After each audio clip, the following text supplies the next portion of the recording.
एक चीज आप लोग सब करेंगे, सिलेबस जो है जहां पढ़ते हो वहां पे चिपका के रखना है। 1 घंटा निकालिए दिन में, अखबार रीड करिए। मैं हर रोज अपने टेलीग्राम अकाउंट में अखबार डालता हूँ। शादी के टाइम में इंटरेक्ट करते हो, किसी के साथ ही तो शादी हो रही है, अपने साथ भी हो सकती है, आजकल तो सोलोगामी भी है भाई। फिर मैं एग्जाम्पल ऐसे लूंगा, फिर मुझे मत बोलो, ग्रुप मैरिज की एग्जाम्पल लूंगा मैं।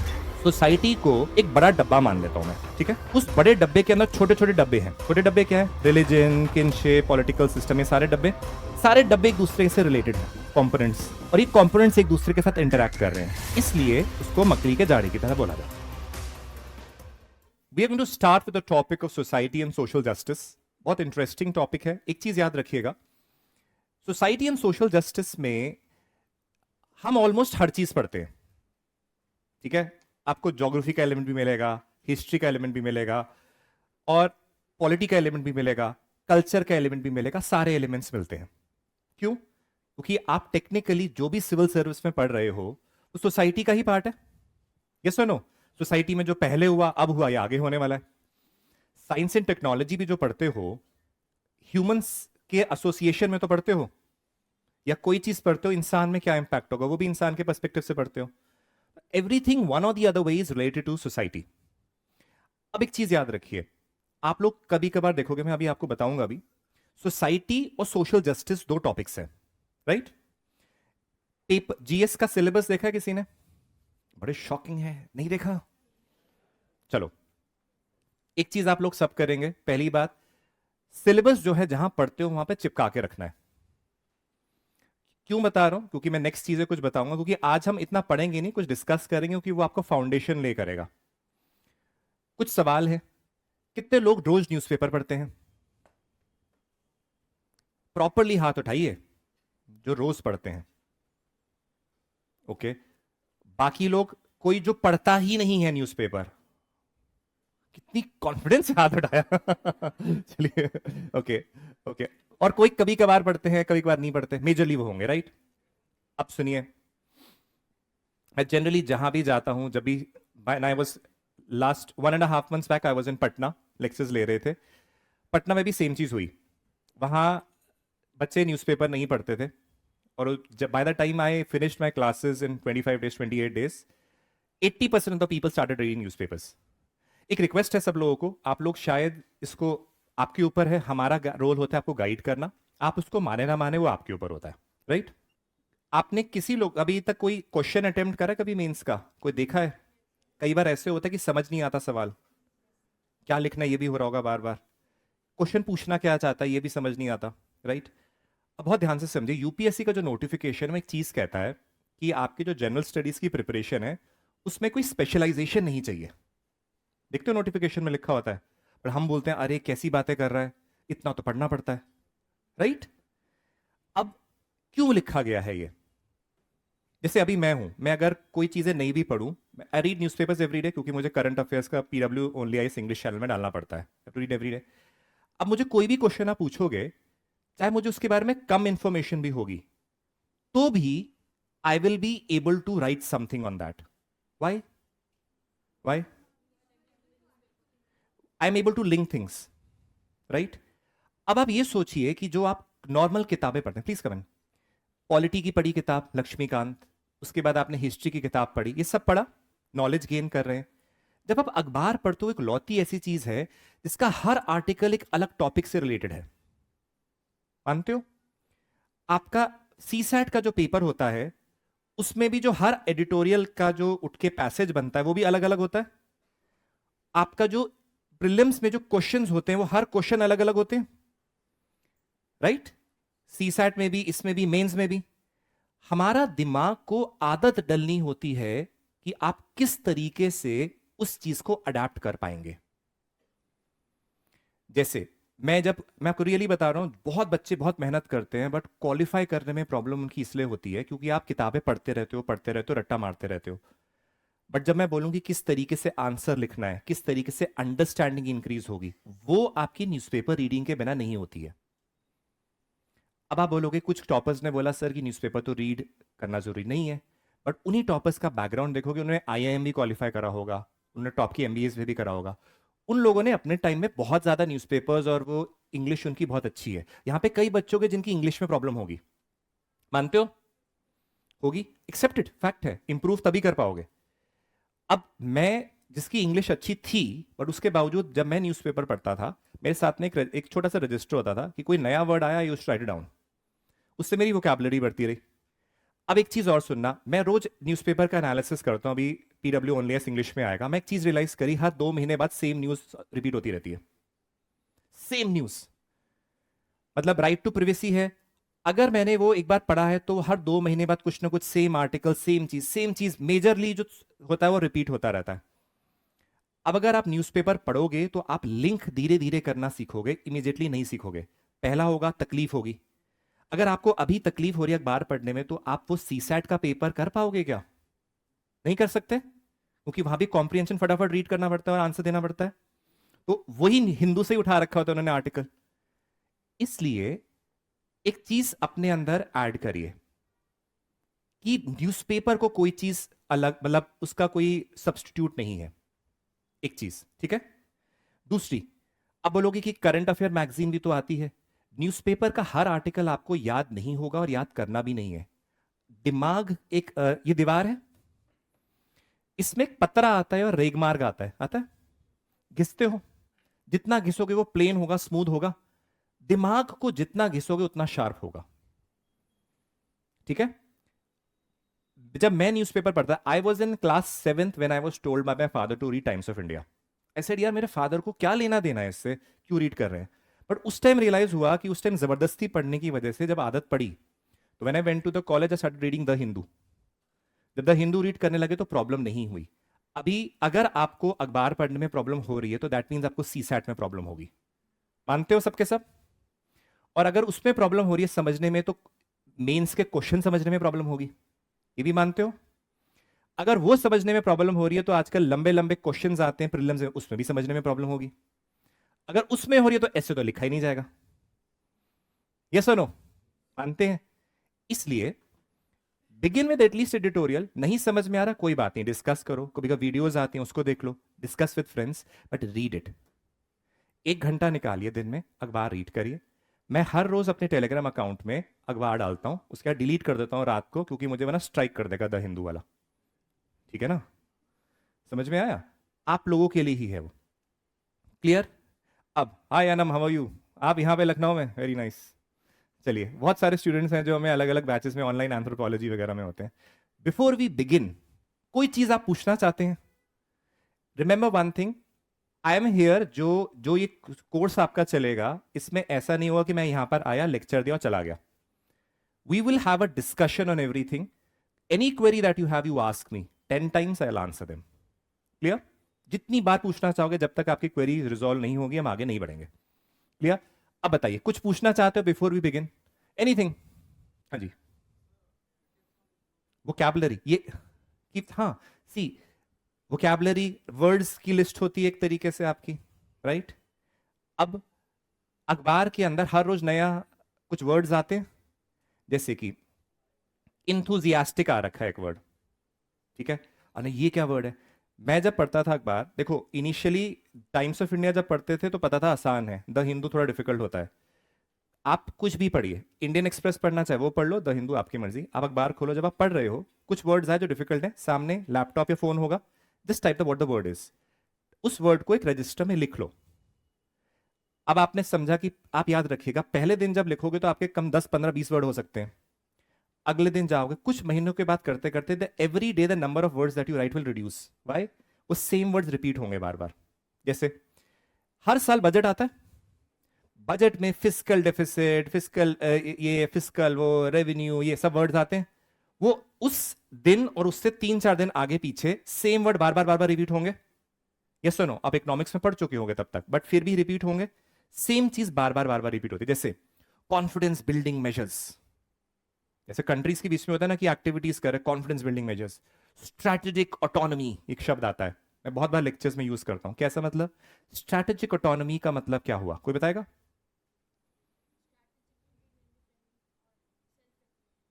ठीक है, और अब जैसे इंडिया है, इंडिया के ऊपर किसी और देश का नहीं चलेगा, वो अपने डिसीजंस अपने आप लेगा जो उसके लिए बेनिफिशियल है। I am autonomous with respect to the decision making that I want to make और डू।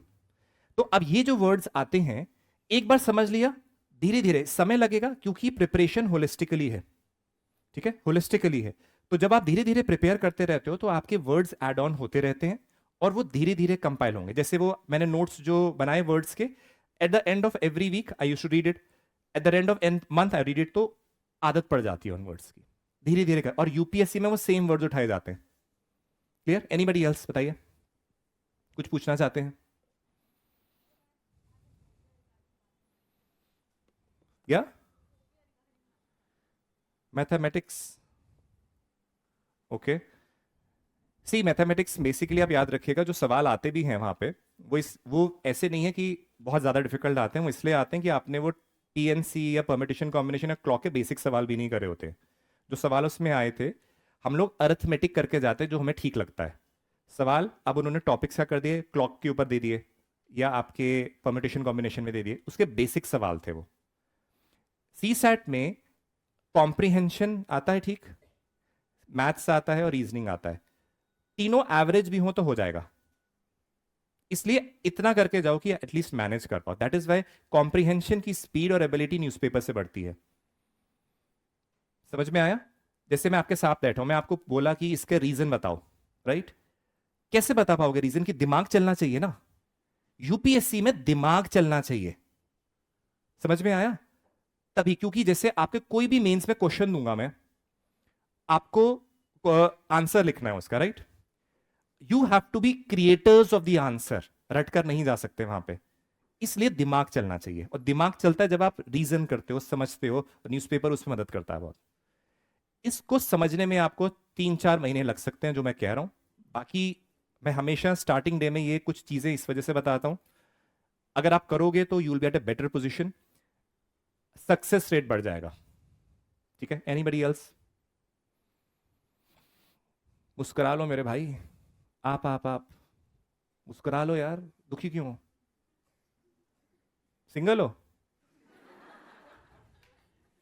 हैं? हाँ बोलो या ना बोलो? हाँ तो लगी रहा है लगी रहा है। चलो कोई नहीं, ऊपर वाला कृपा करे आप पे भी। चलिए, प्रेजेंटर है यहाँ पे प्रेजेंटर होता है, ठीक है। अब लिख लीजिए हेडिंग, सोसाइटी सोशल जस्टिस का। आज हम लोग ज्यादा पढ़ेंगे नहीं, कुछ एनालिसिस करेंगे, हल्की सी डेफिनेशन लिखेंगे, उसके बाद मैं आपको समझाऊंगा कि क्या कैसे करना है, ठीक है?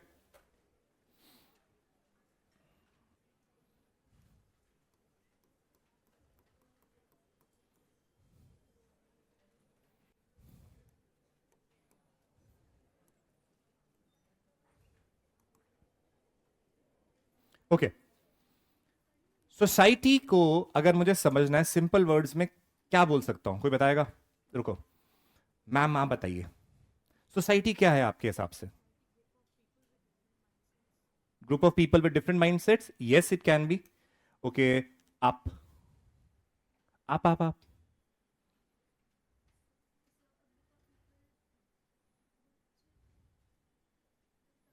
सुनो, पहले एक बात सुनो, लंबी सांस लो, टेंशन हटाओ, डर क्यों रहे हो? सीखने आए हैं सबके सब। गलती करोगे तो वो गलती रिपीट नहीं करोगे, तो गलती करो क्लास में। बताइए, सोसाइटी क्या होगी? हाँ बताओ। ग्रुप ऑफ पीपल है, हो सकता है लिव टुगेदर, हो सकता है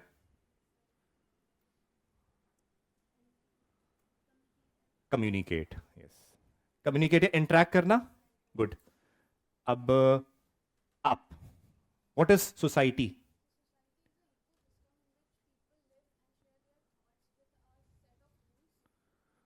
okay, we can say that, okay, yes ma'am, in yellow, या, what is society? Good, nice. Last में ब्लैक कलर क्लोथ्स में जो है,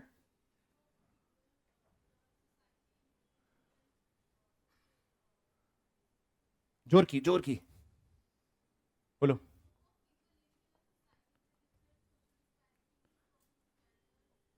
ठीक है, तो यानी कि अगर मैं सिंपल वर्ड्स में करूं कि एक एक एरिया है, मतलब कहीं भी या कुछ भी है, उनमें जो लोग रह रहे हैं वो एक दूसरे के साथ इंटरेक्ट कर रहे हैं या कुछ सोशल रिलेशनशिप्स हैं या सोशली इंटरेक्ट कर रहे हैं, राइट? सिंपल वर्ड्स में क्या कह सकता हूं, बहुत simple, web of social relationships कह सकता हूं। ये सुनो, सिंपल वर्ड्स में, मकड़ी का जाला होता है, कितनों ने देखा, दिवाली में सफाई करी होगी घर में, जाले होंगे। अब वो जाला क्यों बोला गया, देखो पहले to make it more clear, कई लोगों का सोशियोलॉजी ऑप्शनल होगा, एंथ्रोपोलॉजी होगा, वहां पे एक नाम है व्यक्ति का, मैकाइवर एंड पेज करके, उन्होंने डेफिनेशन दी, आप जीएस में आपको याद करने की जरूरत नहीं है नाम, बट सिंपल वर्ड्स में क्या, a web of social relationships.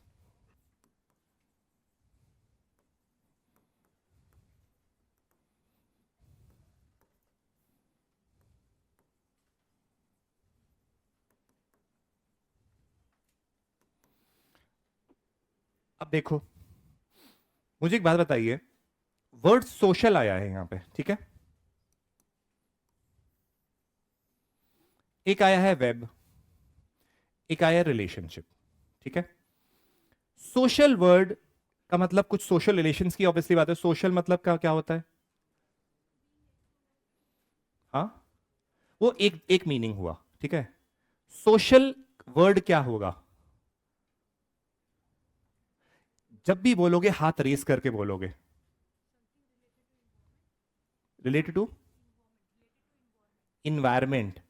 Environment एक बहुत ज्यादा ही बड़ा हो गया वो तो, है ना, और बताइए, यस, इंटरेक्शन किसी जगह में, सोशल का मतलब इंटरैक्ट करना, राइट। अब याद रखिए, अगर मैं सोसाइटी की बात कर रहा हूं तो उसमें जो सोशल डायमेंशन आएगा उसमें क्या क्या चीजें आ सकती हैं, बताइए। हाँ, हाँ, यस, इकोनॉमिक ऑर्गेनाइजेशन, ये सारी चीजें आएंगी, यानी कि ये जो रिलेशनशिप्स होंगे सोसाइटी के वो आएंगे इनके अंदर, तभी वर्ड सोशल है। शादी के टाइम में इंटरैक्ट करते हो, किसी के साथ ही तो शादी हो रही है, अपने साथ भी हो सकती है, आजकल तो सोलोगैमी भी है, बट अपने साथ ही इंटरैक्ट कर रहे होगे वो, दैट मीन्स सोशल के अंदर क्या क्या आ सकता है, मैरिज आ सकती है, फैमिली आ सकती है, किनशिप का मतलब क्या होता है, रिश्तेदारी, पॉलिटिकल सिस्टम होता है, अलग अलग तरीके का पार्टी स्टेट वगैरह, पॉलिटिकल सिस्टम हो सकता है,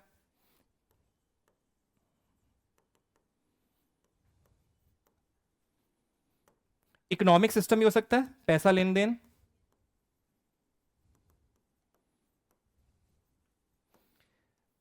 रिलीजन भी हो सकता है।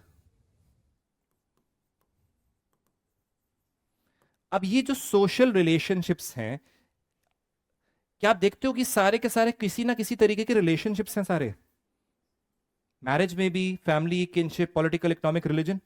इसको जाला क्यों बोला गया है, वेब है, एक दूसरे के साथ इंटरलिंक्ड है, एग्जाम्पल है, ठीक है। अब मैं जब बच्चों का नाम लूंगा तो कौन बुरा नहीं मानेगा उसका नाम लूंगा तो, बताइए, लड़का लड़कियों में से क्या, कौन है आर्यन, भाई फिर मैं एग्जाम्पल ऐसे लूंगा, फिर मुझे मत बोलो, ग्रुप मैरिज की एग्जाम्पल लूंगा मैं,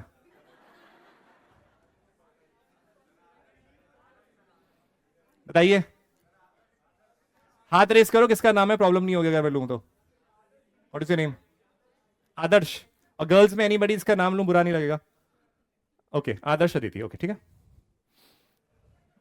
not in that perspective please, ठीक है,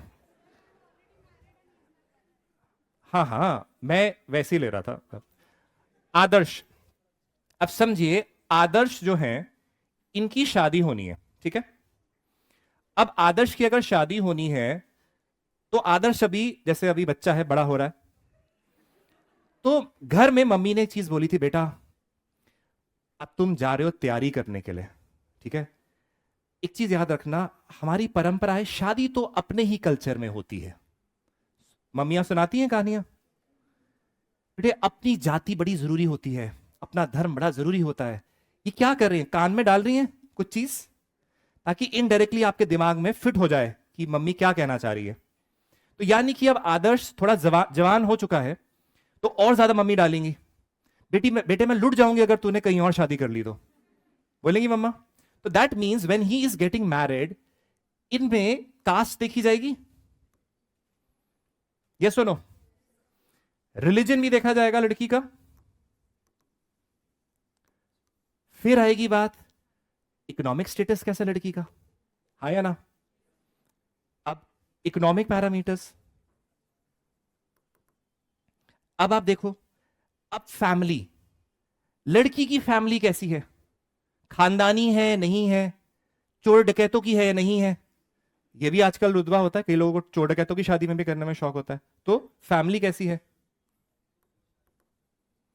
यस और नो, फैमिली का स्टेटस कैसा है, ठीक है।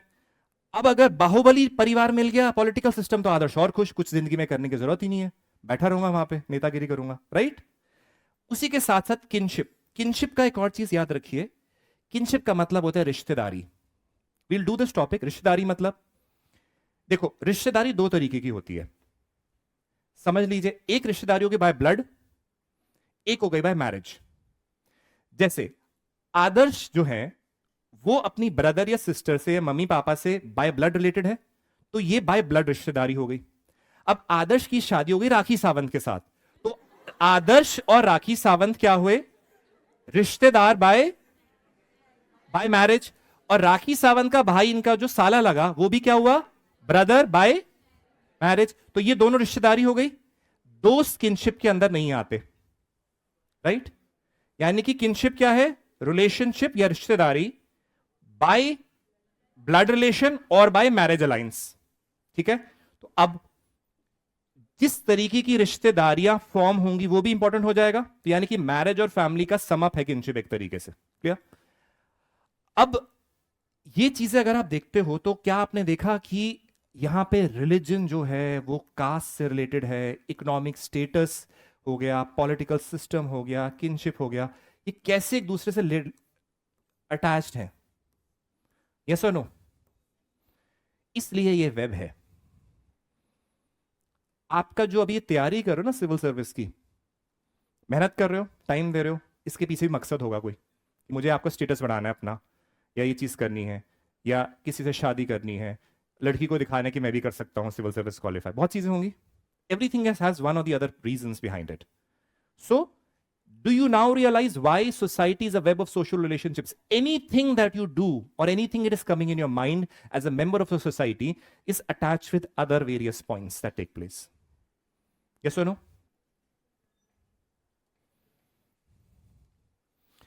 मैम प्रेजेंटर है आपके पास, presenter clear, anyone, any problem बताइए। क्यों है मकड़ी का जाला, बट दिवाली में तो आपने साफ कर दिया, बताओ। गुड, अब मैं इसको एक तरीके से देखूं, एक होता है सिस्टम्स अप्रोच कर, ये वैसे जरूरत नहीं, बस ऐसे समझ लो, समझ लीजिए सोसाइटी को एक बड़ा डब्बा मान लेता हूं मैं, ठीक है। उस बड़े डब्बे के अंदर छोटे छोटे डब्बे हैं, छोटे डब्बे क्या है, रिलीजन, किनशिप, पॉलिटिकल सिस्टम, ये सारे डब्बे एक दूसरे से रिलेटेड हैं, कंपोनेंट्स, और ये कंपोनेंट्स एक दूसरे के साथ इंटरैक्ट कर रहे हैं, इसलिए उसको मकड़ी के जाड़े की तरह बोला जाता है। क्लियर, सबके दिमाग में क्लियर हो गया। एनी प्रॉब्लम बताइए, एनी प्रॉब्लम, हाँ जी।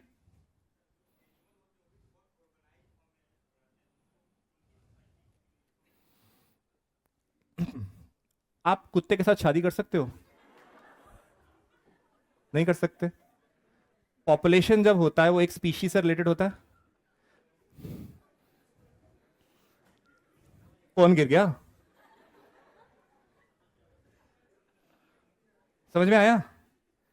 पॉपुलेशन जब जनगणना होती है वो हर स्पीशी की होती है, पॉपुलेशन हर स्पीशी की होती है, यस और नो। तो जब हम, किसको हंसी आ रही है, यहां पे जब हम बात करते हैं, अब सवाल आएगा कि क्या कुत्ता हमारी फैमिली का मेंबर होता है। अकॉर्डिंग टू एंथ्रोपोलॉजी, सोशियोलॉजी नहीं होता, इमोशनली हो सकता है। समझ में आया क्यों, बताओ बताओ बताओ।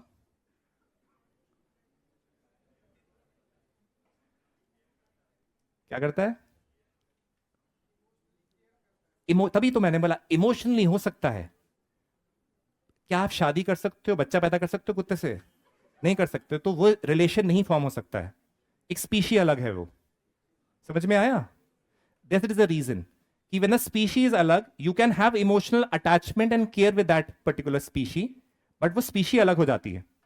दैट इज वाई इनफॉर्मली वो आपकी फैमिली का मेंबर या क्लोज हो सकता है, बट फॉर्मली नहीं होता है। और बताइए, और बता दो। समझ में आया क्यों नहीं होता है? क्योंकि हम लोग जब सोसाइटी पढ़ रहे हैं, हम एक एक स्पीशी सेंट्रिक पढ़ रहे हैं। जैसे पॉपुलेशन ऑफ इंडिया क्या है, जैसे मैं बोलूंगा आप बोलोगे सर 140 करोड़ है, आपने कुत्तों की पॉपुलेशन क्यों नहीं बोली? सर हम तो इंसानों की बात कर रहे हैं। नहीं, बट पॉपुलेशन तो कुत्तों की भी होती है। But population is species centric. Environment में पढ़ते हो, आप पढ़ोगे भी, पॉपुलेशन हर स्पीशीज की होती है। बट हम क्या पढ़ रहे हैं? Human society, Indian society. अब हम हायर बींग्स हैं जिसने सोसाइटी प्रॉपरली फॉर्म करी है। अब सवाल आएगा, क्या कुत्तों में कल्चर होता है? बताइए। अब कौन बोल रहा सर मेरा कुत्ता बहुत पारिवारिक है? सुनो, those are things that he has been trained. उनकी भी इंटेलेक्ट लेवल है, but the level of consciousness and the analytical skill that a human being has is much more. जैसे for example FOX P two gene है एक, वो हमें able करता है बोलने के लिए, राइट? कुत्तों में नहीं है वो। अब जैसे आप, मैं एंथ्रोपोलॉजी पढ़ाता हूं तो एवोल्यूशन ऑफ ह्यूमन बीइंग पढ़ाता हूं, तो उसमें निएंडरथल में फॉक्स पी टू जीन मिला, ठीक है? तो हमें पता लगा इसका मतलब इनकी बोलने की एबिलिटी थी, उससे पहले नहीं था ये जीन। तो वी आर हायर बींग्स जिनका ब्रेन का एवोल्यूशन बहुत ज्यादा हुआ है। तो इस वजह से हम अलग सेट ऑफ स्पीशी लेते हैं, दूसरी स्पीशीज अलग है। ठीक है, क्लियर? अब बताओ, एनीबडी एल्स? बैठे रहिए, बैठे रहिए, बैठे रहिए। Yes, see what is culture? What is culture? एक सुनिए, वे ऑफ लिविंग है, मैं भी दिखाऊंगा। आपके पास छोटा माइक है दूसरा? देखिए, चिंपैंजी है, ठीक है, या बहुत सारे और जानवर है जिन पे स्टडी करी गई है। उन सब में देखा गया उनकी भी एनालिटिकल स्किल है, ऐसा नहीं कि वो स्मार्ट नहीं है, बट जितना ह्यूमन बीइंग की स्मार्टनेस और एबिलिटी टू एनालाइज है उनसे ज्यादा है। दैट इज वाई हम लोगों को हायर लेवल में रखा जाता है। कल्चर फॉर्मेशन, जैसे अब हम हैं, जैसे एक बात सुनो, आप सबके सब अलग कास्ट, अलग रिलीजन फॉलो करते होगे, सबकी शादी की परंपराएं अलग हैं। क्या चिंपैंजी भी शादी की परंपराएं अडॉप्ट कर रहा है? नहीं कर रहा है। उसमें क्या प्रोमिस्क्यूटी है? बहुतों में देखा, प्रोमिस्क्यूटी का मतलब क्या होता है? Freely sexual intercourse with any person या एनी बीइंग। बट कुछ में होगा नहीं, हम you have to be protective about a partner, but कोई रिस्ट्रिक्शन नहीं है क्योंकि वहां कोई कानून एज सच नहीं है, राइट? कानून कहां से आया? सोसाइटी इवॉल्व हुआ है जिसने रिस्ट्रिक्शन लगाए हैं। क्या चिंपैंजियों में है? उनकी अपने सेट ऑफ प्रिमिटिव लॉज हो सकते हैं कि ये मेरी टेरिटरी है, इसके अंदर नहीं आना। हमारी रूल्स क्या है भाई? ये बाउंड्री है, इंडिया का 32,87,263 किलोमीटर स्क्वायर का एरिया है। किसने बनाया? पॉलिटिकल बाउंड्रीज मैप किसने बनाया? क्योंकि वेर हायर बींग्स जिनकी ability to analyze and interpret superior है। जितनी सुपीरियोरिटी आएगी उतनी ज्यादा आपकी रिलेशनशिप्स और कॉम्प्लेक्स होगी। अब एक चीज बताता हूं, सुनो। हम अगर जो बात करते हैं, जैसे हमें एंथ्रोपोलॉजी में भी थ्योरीज पढ़ाता हूं, ठीक है? जैसे मैंने बोला रिलीजन है, क्या इंसान रिलीजन के बिना रह सकता है? ये सुनो, क्या इंसान खाने के बिना रह सकता है? नहीं। तो यानी कि इनिशियली जब बंदा होएगा उसके लिए सबसे पहले इंपॉर्टेंट क्या होगा? खाना पानी। तो यानी कि अभी जानवर अपना खाना पानी घूमता रहता है, ढूंढता रहता है, जिस दिन नहीं मिलेगा वो आदमखोर हो जाएगा, राइट? अपने मालिक को भी मार देगा। जब इंसान को ये चीजें मिल गई तो फिर वो ज्यादा रिलीजन की तरफ फोकस करने लगा, क्योंकि कल्चर का एवोल्यूशन में रिलीजन एक पार्ट आता है। जब इंसान, तभी आप देखते हो कि जब हमारे को एग्रीकल्चर रेवोल्यूशन हुआ, नॉट ये ग्रीन हाउस रेवोल्यूशन की बात नहीं कर, न्यूलिथिक पीरियड में 9000 साल पहले एग्रीकल्चर डेवलप हुआ, तब धीरे धीरे करके आपका रिलीजियस में और ज्यादा एम्फेसिस देने लगे लोग, क्योंकि आपके पास खाना मिल गया। था पहले भी, बट ज्यादा एम्फेसिस देने लगे। तो वो क्या कल्चर में एड ऑन हुआ। वो एवोल्यूशन की जो पेस और जो रेट और जो अडेप्टेबिलिटी ह्यूमंस की है, वो उन जानवरों की उस लेवल की नहीं है। समझ में आया? जैसे ट्राइबल्स हैं, ध्यान से सुनिए, ट्राइबल लोग हैं, सुने हैं? ट्राइबल में हम मैरिज के टॉपिक में करेंगे, ठीक है, क्योंकि हम आज वैसे भी ओरिएंटेशन टाइप लेक्चर है तो हम डिस्कस करेंगे काफी चीजें।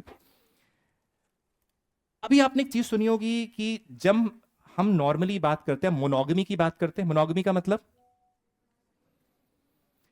एक व्यक्ति की एक ही स्पाउस होना। स्पाउस क्या होता है?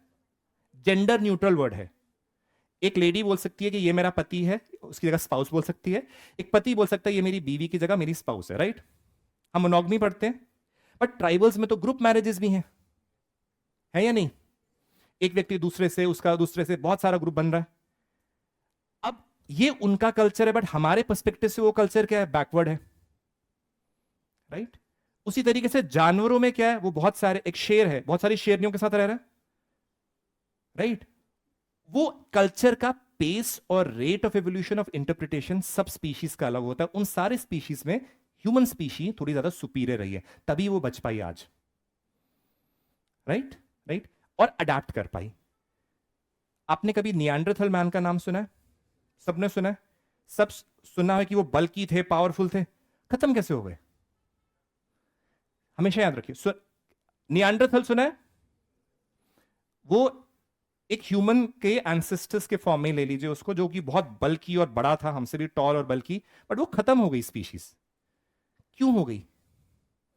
क्योंकि होमो सेपियन सेपियन जो हम हैं वो अडेप्ट कर पाए, वो अडेप्ट नहीं कर पाए क्योंकि वो आपके ठंडे इलाकों में थे, उनकी बॉडी अडेप्टेड उस क्लाइमेट के लिए थी, और उनकी जो फीट ऐसी थी कि वो ज्यादा तेज रन नहीं कर सकते थे। होमो सेपियंस ने अडेप्ट अपने आप को करा और उसको एलिमिनेट कर दिया। इसी तरीके से जो स्पीशीज ज्यादा बेटर कंडीशंस में अडेप्ट कर पाएगी, धीरे धीरे उसका कल्चर भी इवॉल्व होगा, क्योंकि वो टाइम ड्यूरेशन ज्यादा हो जाएगा, और हम दूसरे किसी स्पीशी को आगे राइज नहीं करने देते। ये सब देखा है आपने?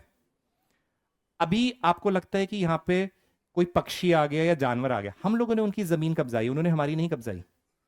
जैसी हमको देखेगा हम उठा के डाल देंगे उसको जू में, कैद में, क्योंकि हम उनको इवॉल्व नहीं करने देंगे। ये ह्यूमन स्पीशी की डोमिनेंस है, क्योंकि हमारे पास हथियार हैं, हमारे पास पावर है, तो हम उनका कल्चर इवॉल्व होने भी नहीं देंगे। क्लियर? चलिए, अब एक बात बताइए, एक और डेफिनेशन लिखेंगे सोसाइटी की। ये गर्मी क्यों हो रही है?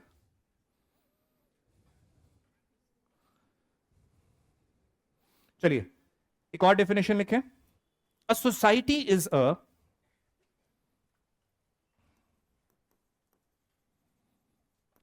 a society is a group of people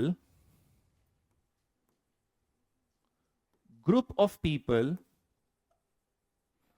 group of people who live in a community, who live in a community who live in a community and share a common culture.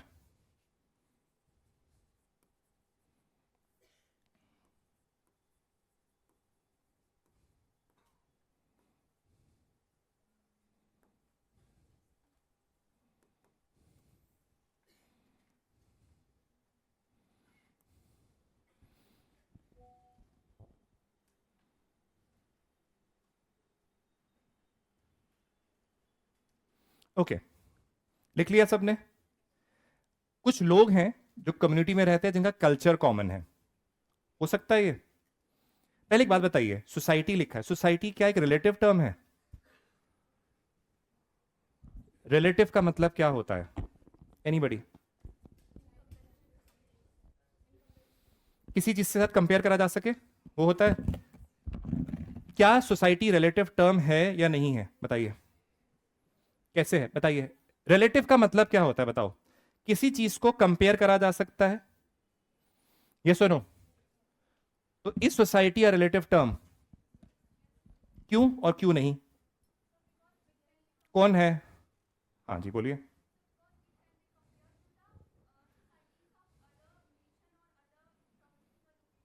ठीक है, okay. और anybody else? किसने बोला नहीं हो सकता? बताइए बताइए। रिलेटिव क्यों है? एक और रीजन है। एक तो उन्होंने बोला कि कंपेयर करा जा सकता है, एक और चीज है, क्या आपकी रेसिडेंशियल वेलफेयर सोसाइटी होती है? कहीं जगह फ्लैट्स वगैरह होते हैं, रेसिडेंशियल वेलफेयर सोसाइटी होती है, सोसाइटी है फ्लैट्स की। एक स्टेट है, वो भी एक सोसाइटी की तरह हो सकती है। क्या कंट्री भी हमारी सोसाइटी हो सकती है? क्या दुनिया भी एक सोसाइटी हो सकती है? तो यानी कि डिपेंड करता है मैं किस रेफरेंस में ले रहा हूं। यस और नो? मान सकते हो इस चीज को? उसी के साथ साथ जब मैं अलग अलग रेफरेंस में ले रहा हूं तो मैं अलग अलग को कंपेयर भी कर सकता हूं। तो इस वजह से वो रिलेटिव है। रिलेटिव टर्म अपने आप में भी है, क्योंकि मैं उसको अलग अलग डिग्री में ले सकता हूं। यस और नो? किसी को समझ नहीं आया हाथ रेस करो। ठीक है। आपने एनसीआर रीजन में फ्लैट्स देखे होंगे, सोसाइटीज होती है, जैसे गेटेड सोसाइटीज होती हैं, उसमें फ्लैट्स हैं बहुत सारे, फिर अगली सोसाइटी, फिर अगली सोसाइटी। तो बोलते हैं कि ये सोसाइटी है, इसका प्रेसिडेंट होगा जो केयरटेक करेगा, इलेक्ट होता है। क्या वो छोटा सा दायरा जो 100-200 लोग उस फ्लैट में रह रहे हैं, वो भी अपने आप में सोसाइटी है छोटी सी? मानते हो? एक पर्सपेक्टिव से मैं ये बोल सकता हूं कि गुजराती सोसाइटी पीपल भी एक सोसाइटी फॉर्म करते हैं। यानी कि मैंने स्टेट को लिया, उसी तरीके से मैं बोल सकता हूं इंडियन सोसाइटी ले सकता हूं। क्या मैं वर्ल्ड एज अ सोसाइटी भी बोल सकता हूं? इंडियन कल्चर में वर्ल्ड इज वन फैमिली है। तो क्या आपने देखा कि वर्ड सोसाइटी जो शब्द है, उसको मैं अलग अलग डिग्री में ले सकता हूं। जैसे मैं यूटिलाइज करना चाहूं, यूज करना चाहूं, मैं कर सकता हूं। यस और नो? यानी कि इसका डिग्री चेंज हो सकता है, डिपेंड करता है मैं सोसाइटी का शब्द कितना बड़ा ले रहा हूं। यस और नो? अब समझ में आया? और साथ ही साथ रिलेट क्यों कर सकता हूं? मैंने बोला Indian society versus US society, Punjabi society versus Gujarati society. Yes और no? Jain society culture versus Buddhist society का जो कल्चर है। यस और नो? कर सकते हो कंपेयर? यानी कि मैं कंपेयर भी करो, डिग्री में भी अलग अलग तरीके से ले रहा हूं, तो वो रिलेटिव है। और मैं उनको कंपैरेटिव वैल्यू दे रहा हूं। क्लियर? अब समझो, ग्रुप ऑफ पीपल हैं जो साथ में रह रहे हैं और जिनका कल्चर थोड़ा सा कॉमन है। क्लियर? कल्चर क्या होगा? कल्चर क्या होता है? मैं आपको एंथ्रोपोलॉजी में हम कुछ निमोनिक लेते हैं, वो आपको बताऊंगा, तो उससे आपको याद रहेगा। कल्चर क्या होता है जनरली? बताइए, बताइए।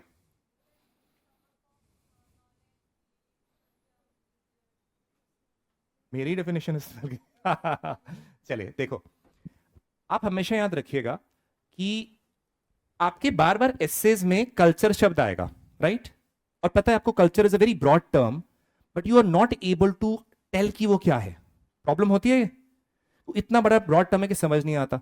तो कोई रफ आइडिया दो अपने हिसाब से कि कल्चर क्या है। आप बताइए। इन चेक या क्या? Very beautiful word. अब वे ऑफ लिविंग में समझ लीजिए आपको ऐसे लिखना है, लेट अस अज्यूम, ठीक है? तो क्या क्या चीजें कवर करोगे उसमें?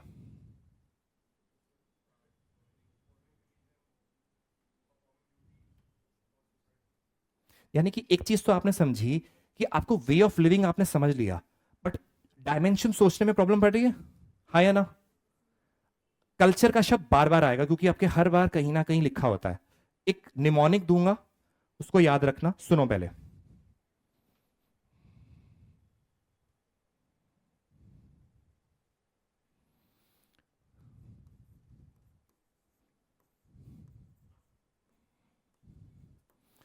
कौन बनेगा करोड़पति में? एमएलए गया, ठीक है, केबीसी एमएलए।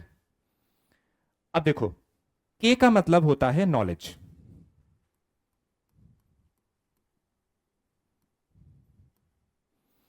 बी का मतलब होता है बिलीफ, सी का मतलब होता है कस्टम, एम का मतलब होता है मॉरल, एल का मतलब होता है लॉ, ए का मतलब होता है आर्ट। इसका अपने आप में बड़ा मतलब है, वो समझ लीजिए। अगर मैं नॉलेज की बात करूं, ठीक है, अगर मैं नॉलेज की बात करूं, इंडिया की बात करता हूं, ठीक है, इंडियन कल्चर में, डू यू रियलाइज की नॉलेज भी जो है कई तरीके की हो सकती है?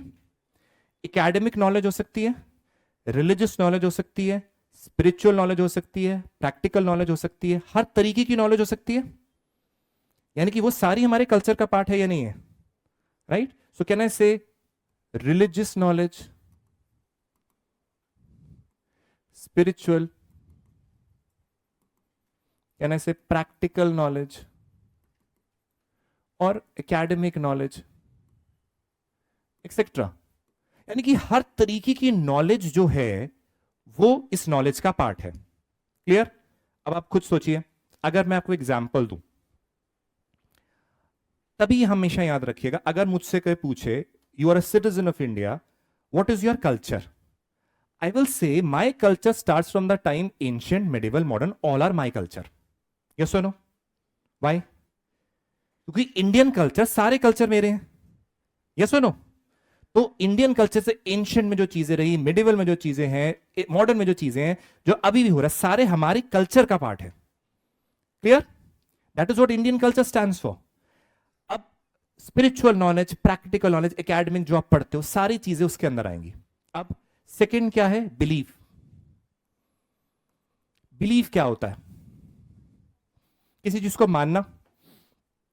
जैसे कोई व्यक्ति, जैसे लेटर से बिलीफ, अपने आप में किसी भी चीज में बिलीफ होना, चाहे वो आपका गोल हो, चाहे किसी भगवान में मानना हो, कोई भी चीज हो, किसी चीज में बिलीफ करते हैं। जैसे समझ लीजिए, क्या नाम था आपका? आलोक। आलोक ने बोला कि सिंगल रहना ही जिंदगी का अल्टीमेट बिलीफ है। ठीक है? ब्रह्मचार्य का पालन करना।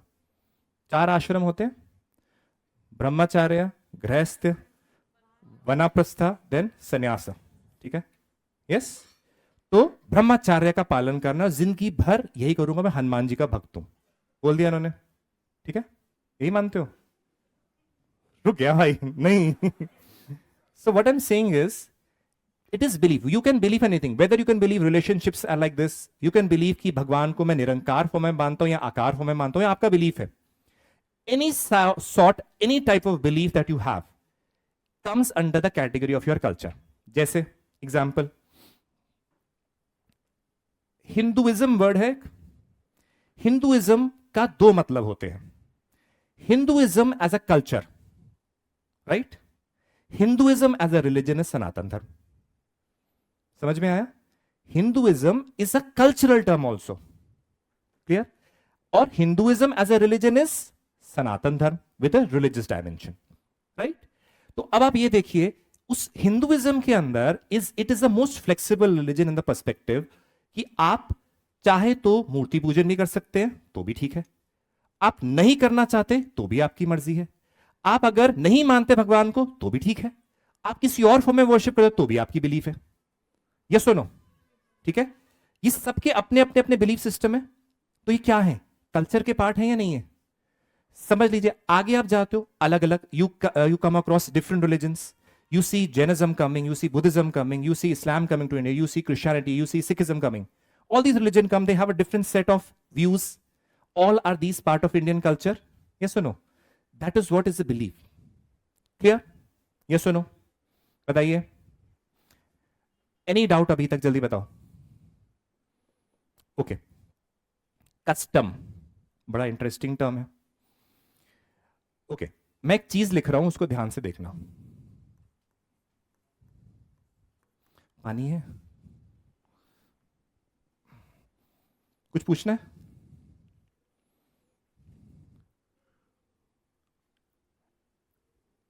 Okay. HCTC,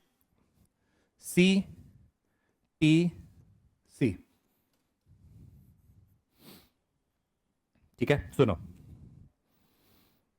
late us assume, सती प्रथा के बारे में सुना है, राइट? एक चीज बहुत कैटेगरिकली समझ लीजिए, ये ब्रिटिशर्स ने भी गलत इंटरप्रिटेशन दी, इसलिए let me make it very clear. Sati was never a part of the Hindu religion, it was a part of the culture that develop over the time. Agreed? Clear? अब सुनो, late us assume H का मतलब है habit. ठीक है? Habit मतलब समझ लीजिए, कोई चीज को आप बार बार बार बार रिपीट करोगे, हैबिट को रिपीट करोगे तो वो बनेगा कस्टम। कस्टम्स को बहुत लोग बार बार बार बार कई सालों तक रिपीट करेंगे तो वो बनेगा ट्रेडिशन। और ट्रेडिशन को बहुत लोग बड़े बड़े लेवल में रिपीट करते रहेंगे, वो बन जाएगा आपका कल्चर। ये कंपैरेटिव वैल्यू में कैसे देखो, हैबिट, कस्टम, ट्रेडिशन, कल्चर।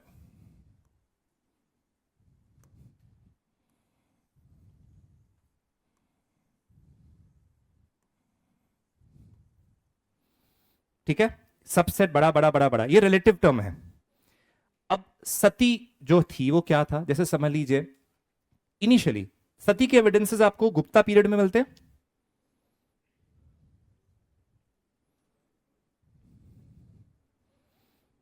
अब मैं कुछ सवाल पूछूंगा, जवाब जिससे पूछूंगा वही देगा, ठीक है। किसी ने कुछ प्रॉम्प्ट भी नहीं करना, ठीक है। What is your name? Indus valley में जो टेम्पल्स थे उनकी जो स्ट्रक्चर्स थे वो सिंपल थी या कॉम्प्लेक्स थे? I am talking to her ना। सिंपल थे, ओके ठीक है, रुकिए। सना जी, सना, हाँ जी, आप छोड़ दिए, आपको पता हो सकता है क्योंकि डिस्कस कर लिया आप लोगों ने। Okay, yes, what is your name? Indus Valley civilization में जो टेम्पल्स थे उनका स्ट्रक्चर कॉम्प्लेक्स था या सिंपल था? यस, इंडस वैली सिविलाइजेशन में टेम्पल्स तो थे ही नहीं। सबसे पहले टेम्पल्स कहां है? गुप्ता पीरियड में। उसी तरीके से याद रखिए, Gupta period is known as a golden age because of art, architecture, literature, but along with it it had sati also.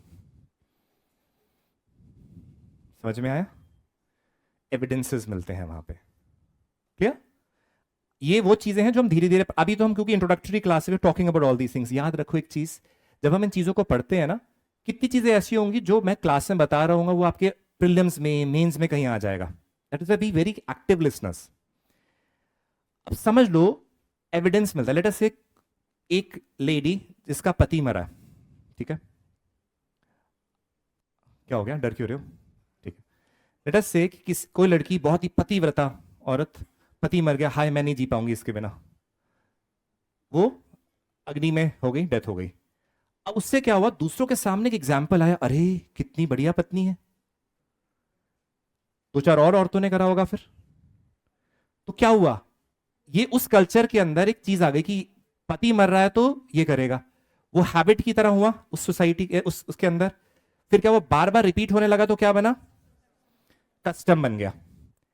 अब जब कस्टम बना तो जो वहां के लेटेस्ट से जो prominent people with respect to religion होंगे, बोलेंगे देखो भाई ये हमारे कस्टम है, हमारे रीति रिवाज हैं, और ज्यादा फोकस होने लगा है उसमें। करते करते वो ट्रेडिशन बना, कल्चर फिर बाकी जगहों में भी फैल गया। तो याद रखिए, वो कल्चर का एक छोटा एलिमेंट जो हैबिट होता है उससे जस्ट बड़ा कस्टम होता है। जो चीज बार बार रिपीट करी जाए वो आपका पार्ट बन जाता है, वो होता है आपका कस्टम। इस वजह से सती कभी भी हिंदू रिलीजन का पार्ट नहीं था। ब्रिटिशर्स ने उसको हिंदू रिलीजन के पार्ट के साथ जोड़ा, it was never a part, clear? इसलिए अगेन, अब आया मॉरल। यहां पे वर्ड मॉरल लिखा है, मॉरल सिर्फ अपने आप में वर्ड नहीं है, इसका मतलब मॉरल प्लस एथिक्स दोनों की बात हो रही है यहां पे। मॉरल और एथिक्स पेपर 4 में है आपका, कईयों ने नहीं पढ़ा होगा, बट एक ब्रीफ चीज, कोई किसी को पता है मॉरल और एथिक्स के बीच में डिफरेंस क्या है? बताइए जोर की।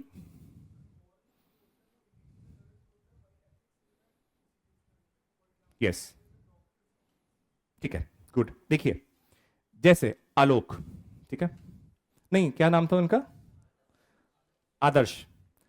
आदर्श सोचते हैं कि लिव इन रिलेशनशिप बिल्कुल सही है। किसका कमेंट आया? आदर्श सोचते हैं कि लिव इन रिलेशनशिप बिल्कुल सही है, सोसाइटी बोलती है भाई गलत है, राइट? तो मॉरल क्या है? Morality is a individual level yardstick, individual level yardstick of determining कि कोई चीज सही है या गलत है। हम ये सब चीजें करेंगे, डोंट वरी, अभी इंट्रोडक्टरी क्लास है, just giving you brief guidelines, ठीक है ना? What is moral? मॉरल से कैसे याद रखोगे? मॉरल से मैं, याद रहेगा, एम से मॉरल, एम से मैं, मेरा ओपिनियन की क्या चीज सही है या गलत, वो मॉरल है, इंडिविजुअल सेंट्रिक। सोसाइटी का क्या कहना है, या सोसाइटी एक इंस्टीट्यूशन भी हो सकता है, ग्रुप भी हो सकता है, उसके हिसाब से क्या चीज सही है गलत है, वो क्या होता है? एथिक्स। अब यहां पे जो कि मिस्टर ने जो कहा कि लिव इन रिलेशनशिप सही है, वो उनका पर्सपेक्टिव है, वो मॉरली सही है अपने हिसाब से, बट एथिकली गलत है क्योंकि सोसाइटी बोलती है नहीं होना चाहिए। यस और no? Any other example can anybody give? किसने बोला? अच्छा ये क्या? ओके ठीक है। इंडिविजुअल सेंट्रिक है, सरकार खुद कंफ्यूज है, एक जगह रेवेन्यू जनरेट भी करना है, दूसरी जगह बैन भी करना है, कैसे होगा बैलेंस? बताओ। आप डिस्ट्रिक्ट मैजिस्ट्रेट हो, आपको बोला गया कि रेवेन्यू जनरेट करना है और दारू से बहुत पैसा आता है, मानते हो? बट हानिकारक भी बहुत है, तो कैसे डील करोगे? अरे रुको रुको, उनको जवाब देना तो सब बताइए। सबको अवेयरनेस है कि बहुत मजा आ रहा है उनको, अब बताओ।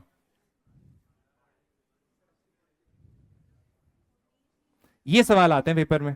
जैसे देखिए, जो उन्होंने कहा वो सही है। हम आप इंटरव्यू में जब जाते हो ना तो वो आपकी लेग पुल करने की कोशिश करती है। You have to be, you don't have to get afraid. चीज क्या होती है कि आपको ये याद रखना है कि जहां स्कूल्स, कॉलेजेस, हॉस्पिटल्स है, उनके उस पैरामीटर के अंदर ना हो, दूर हो। क्योंकि ये बहुत रिसर्चेस में फाइंड हुआ है कि जब स्कूल कॉलेजेस के पैरामीटर की प्रेमाइसिस में ये स्मोकिंग वाली चीजें या ड्रिंकिंग होती है तो ज्यादा कंजम्पशन होने की पॉसिबिलिटी होती है, राइट? तो उस चीजों को आपको ध्यान रखना होता है। अब स्कूल में कैंपेन करो, क्योंकि आपने याद रखा है कि अगर आप 11वीं 12वीं के बच्चे को बोलोगे ना कि ये नहीं करना, वो नहीं सुनेगा। आप जो क्लास 7th या 8th का जो फेज होता है ना, 7th 8th is the best class. उससे नीचे बच्चे छोटे होते हैं, 7th 8th में बच्चे होते हैं जो मेच्योर हो रहे होते हैं। अब उनको जब समझाते हो ना, उनके दिमाग में जाता है। Correct age of awareness is very very important. Clear? क्योंकि आपको दोनों को बैलेंस करना है। अभी आप देखिएगा बिहार स्टेट में, मैं I was there for 35 days in fact, वहां पे प्रॉब्लम है, वहां पे बैन कर दिया लिकर। ऐसा तो है लोगों ने पीना बंद कर दिया, ठीक है, पी भी रहे हैं लोग। कहां से आते हैं? नेपाल के, वहां से स्मगल करके आ जाता है सामान, राइट? तो चीज क्या करनी थी, आपको बैलेंस करना होता है चीजें। और स्ट्रिक्ट इन्फोर्समेंट की, जैसे कितनी बार पब्स वगैरह में जो बच्चे जाते हैं अंडर एज होते हैं, strict enforcement of law, so you have to balance the stuff, that is important. Clear? Next, law, कानून। लॉ जो होता है, अब देखो, मॉरल और एथिक्स की जब बात आई, ये पूरे हमारे इंडिया में कितने तरीके की सोच होंगी?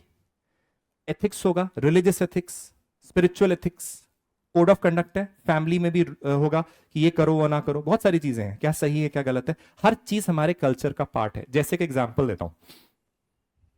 हाँ जी, आपने कभी चीज देखी है कि आप जब कभी भी देखते हो अमेरिकन सोसाइटी, आप उनके कल्चर के बारे में जब बोलते हो कि ये ऐसा है वो ऐसा है, राइट? तो आप क्या कर रहे हो? आप जज कर रहे हो उनको, ये सुनो, अपने हिसाब से, ये सुनो।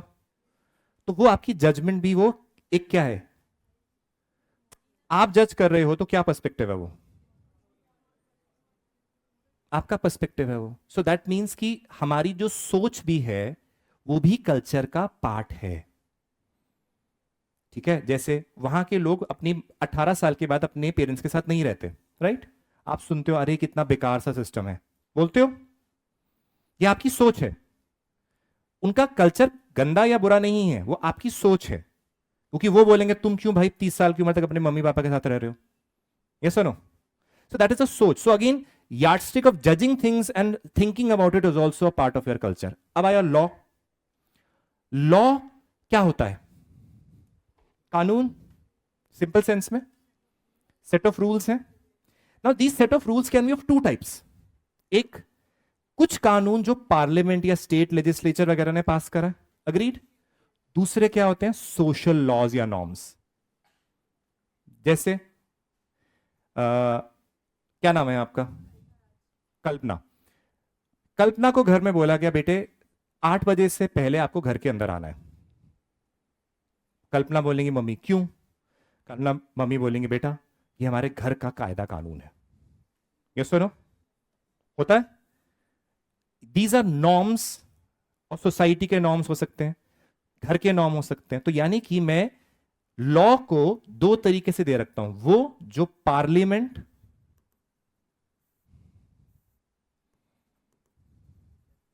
या स्टेट लेजिस्लेचर वगैरह पास करती हैं, ठीक है, कानून बना दिया, ठीक है।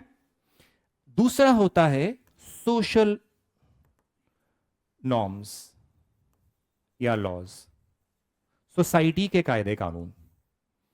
जैसे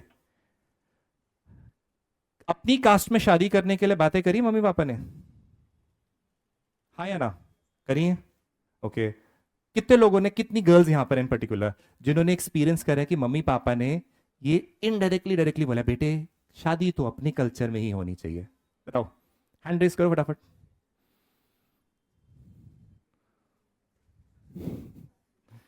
so what was that, a social norm?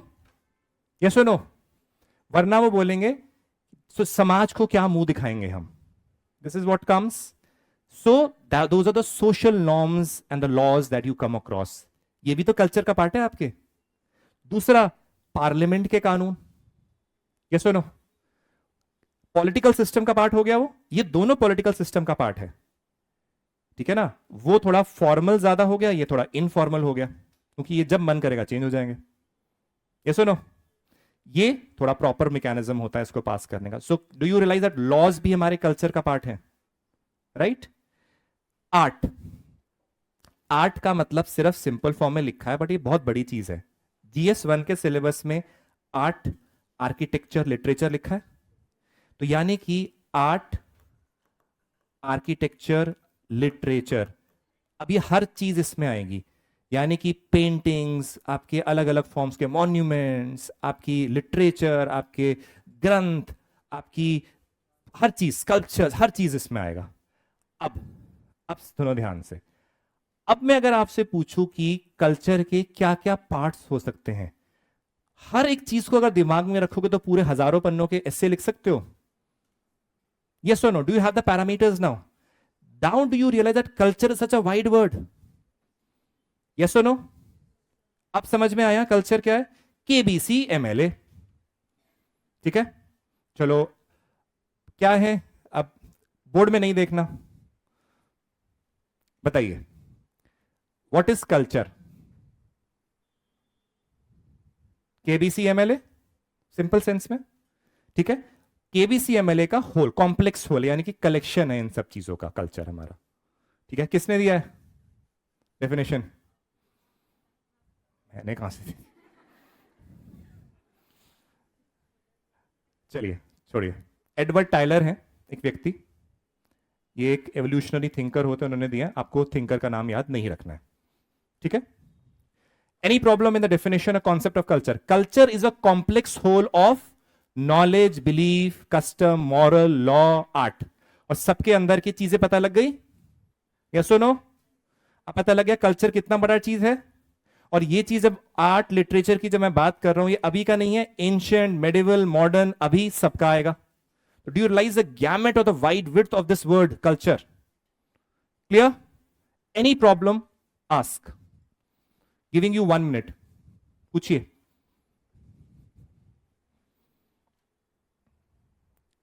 सब कुछ क्लियर है? पूछिए।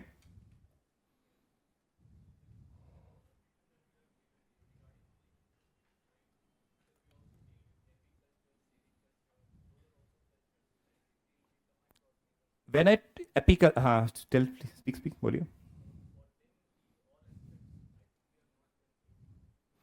Knowledge, what are those? Knowledge? Yes or no? Yes or no? Agricultural knowledge is a part of your knowledge? No, no, no. We are doing, did I say that we are talking about Indian society? We're talking about the human being, right? For us, agriculture is one dimension, then we have the allied sectors. For us, knowledge of the agriculture is one part. Yes or no? If I have to put this amount of nutrients in the soil, is that knowledge? Knowledge about what crop can be grown in what soil is knowledge. That evolved with time. 9,000 years ago, in the Israel region, we saw some wild varieties being grown over there. We use them as a means, उनकी seeds को सोकर दोबारा से उग गया। अरे agriculture भी हो सकता है। वो आइडिया वहां से स्प्रेड होते होते अलग जगह गया। Spread of knowledge, diffusion of knowledge. Then person we saw कि हम अगर बीज को रखते हैं, इनका शहद है, शहद निकाल सकते, इसकी नॉलेज हुई कि शहद खाया जा सकता है। अब हम उसको अपने आसपास भी हाइव्स को भी उगाते हैं, right? So from the perspective of society I am doing, if I want to study see botany वगैरह या आपको जो भी अलग अलग सब्जेक्ट्स होते हैं, उसके हिसाब से वो उनकी फील्ड है। बट मैं अपने पर्सपेक्टिव से बताऊंगा कि हमारे कल्चर्स का पार्ट जो वो है बिल्कुल है, क्योंकि एग्रीकल्चर हमारे कल्चर का पार्ट है from the knowledge perspective. But अब एग्रीकल्चर को मैं हर चीज से भी जोड़ सकता हूं। कैसे? नॉलेज है, बिलीफ, ठीक है? बिलीफ सिस्टम में याद रखो मैं एग्रीकल्चर को जोड़ता हूं। एग्रीकल्चर में कई बार महाराष्ट्र में कुछ फेस्टिवल आते हैं जब आप wild varieties of food production को खाते हो, नॉट डोमेस्टिकेटेड, वो बिलीफ है। या कभी कभार जैसे नवरात्र हैं, जो लोग नॉनवेज खाते हैं वो नवरात्रों में नॉनवेज नहीं खाते, राइट? कि कंजम्पशन क्या होगा वो भी डिपेंड करेगा। कस्टम, क्या खाना है, कब क्या चीज बनानी है, कस्टम का पार्ट है जो कि अनाज से उगकर आ रहा है।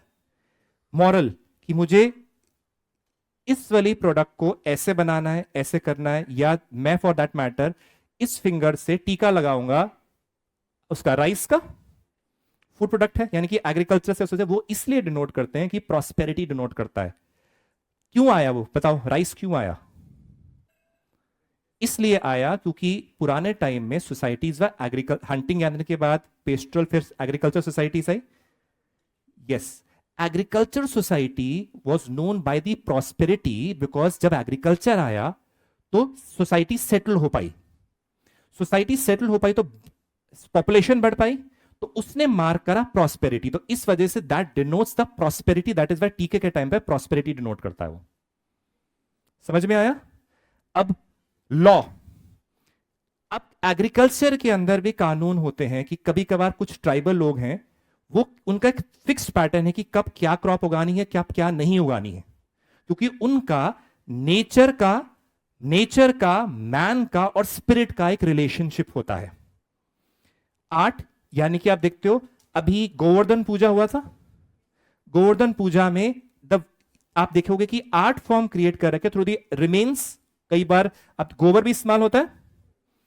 अब आप देखिए गोबर का फॉर्मेशन कहां से होता है, काउ से हुआ, जहां से भी हुआ, राइट? अब क्या कंज्यूम करा था? ग्रासेस वगैरह कंज्यूम करी थी, यानी कि वो डिनोट कर रहा है लैंड का रिलेशनशिप एनिमल के साथ एंड स्पिरिट के साथ, जो कि वर्शिप हो रहा है। देख लीजिए, I can relate everything with this.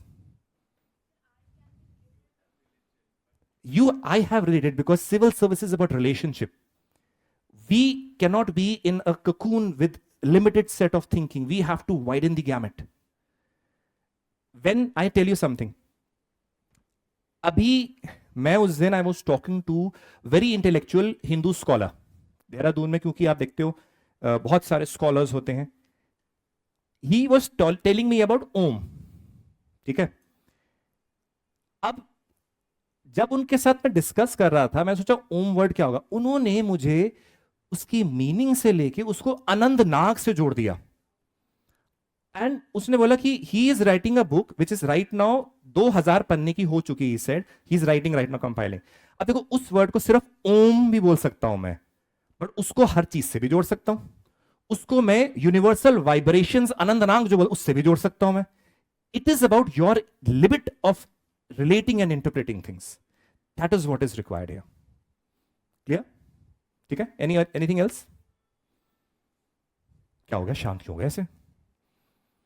Discuss करिए। सिविल सर्विसेज में याद रखिएगा, मैंने जनरली देखा है बच्चों को क्या होता है, वो एक मोनोलॉग, यहां इस साइड से एक मोनोलॉग होता है, आप सुन के चले जाते हो, फिर बोलते हो क्या हुआ, right? I am giving you an opportunity, ask as many doubts as you want. When you go home you should be clear in your minds. Clear? Right? हाँ जी, I can convert it into comedy. That is why I do, because I convert it into comedy. See, remember one thing, we have also been to services. When we see people now, we can analyze whether a question is genuine or someone is trying to mock you. We see the eyes, we see the foot movement, we see the way the person is sitting, and we can analyze that. So we can differentiate. And we have various pedagogies, we do that, don't worry about that. Okay. Any other query? Clear? चलिए, अब एक चीज है, सुनो ध्यान से, पूछिए। देखो, पुराने टाइम में आप कभी देखना कि एग्रीकल्चर को सिर्फ अनाज के फॉर्म में मत लीजिए, कई चीजें जो उगाई जाती हैं वो भी उसका पार्ट है। पुराने टाइम में कलर्स कहां से आते थे, जो चीजें आप उगाते थे? पुराने टाइम की पेंटिंग्स देखी है आपने? वो किसको हर्बल कलर जिसका नाम दिया गया, वो हमारे कल्चर का पार्ट है। पुराने टाइम में आप याद रखना कि जो अ, सुनो, सबसे बड़ी चीज, अभी ताजमहल देखा है? ताजमहल के अंदर सीमेंट इस्तेमाल नहीं होता, पता है आपको? ताजमहल के अंदर जो जोड़ने की चीज है उसमें गुड़, दालें, कई सारे कॉन्स्टिट्यूएंट्स इस्तेमाल होते हैं। किसको पता है? वहां सीमेंट इस्तेमाल नहीं हुआ है, पता है? तो foundation he art and architecture की एग्रीकल्चर नहीं हुई। तो इस तरीके से आप हर चीज को जोड़ सकते हो। जिस दिन सीमेंट इस्तेमाल करते हो गिर जाता है। मैं गया था वहां पे अमेर फोर्ट जयपुर में, ठीक है? मैं मम्मी के साथ रोड ट्रिप में गया, ठीक है?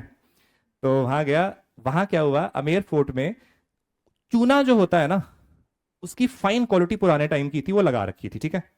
वहां किसी, एक तो नोटोरियस पीपल है, खुरेज दिया होगा कुछ हल्का सा। अभी सरकार ने जो लगाया है ना वो चूना, वो अलग से नजर आ रहा है पैच, क्योंकि वो जो ओरिजिनल चूना था उसमें कुछ आपके दालों को मिला के डाला जाता था जो उनको पता ही नहीं है, जो शाइन देता है। कभी देखना जो चूना लगा होता है वो बहुत अजीब सा लगता है, बट वो इतनी शाइन देता है। वो इस वजह से बोला कि जो गाइड था उसने बोला इसमें एक प्रॉपर तरीके की दालें आती हैं जिसके मिक्सचर की वजह से वो शाइन देती है। क्लियर? एक एग्जाम्पल है, हर चीज में आप जोड़ सकते हो। सिविल सर्विस में आपने देखा कभी जो क्वेश्चन आता है, पानीपत का वॉर यहां लड़ा गया, क्यों लड़ा गया? आया सवाल? सबने सोचा हिस्ट्री का सवाल है, ज्योग्राफी का सवाल था वो। हिस्ट्री का एक डायमेंशन आएगा बट बहुत सारे ज्योग्राफी की भी आएंगे। सो याद रखो, इंटरलिंकिंग एबिलिटी कब डेवलप होती है? न्यूज़पेपर और ये जब चीजें पढ़ते हो, the ability which I am talking about. If you are able to interlink then you will be able to write good answers also. Clear? ठीक है, चलिए अब देखो सोसाइटी। अब सोसाइटी में जो दो चीज हैं,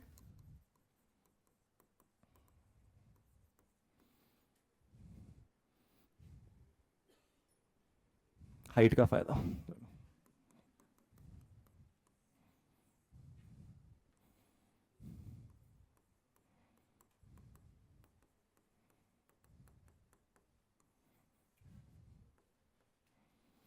सोसाइटी एंड सोशल जस्टिस। बहुत ध्यान से सुनिए।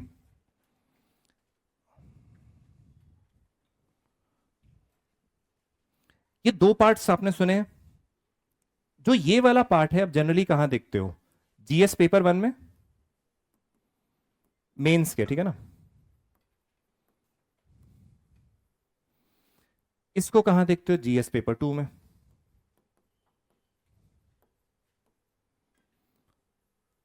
अब कई बार लोगों को लगता है सर ये टॉपिक्स ही अलग हैं, ये इसका कोई रिलेशनशिप नहीं है, वगैरह वगैरह वगैरह। अलग है पूरा ये। और ध्यान से सुनिए, ये टॉपिक्स को अलग नहीं कराया जा सकता, ये साथ में ही चलते हैं। इसलिए कभी ये मत सोचेगा कि सर सोसाइटी के लिए सोशल जस्टिस कब कराएंगे, ऐसा नहीं होता। जैसे let us see, I am talking about caste system. क्या? Let us see this.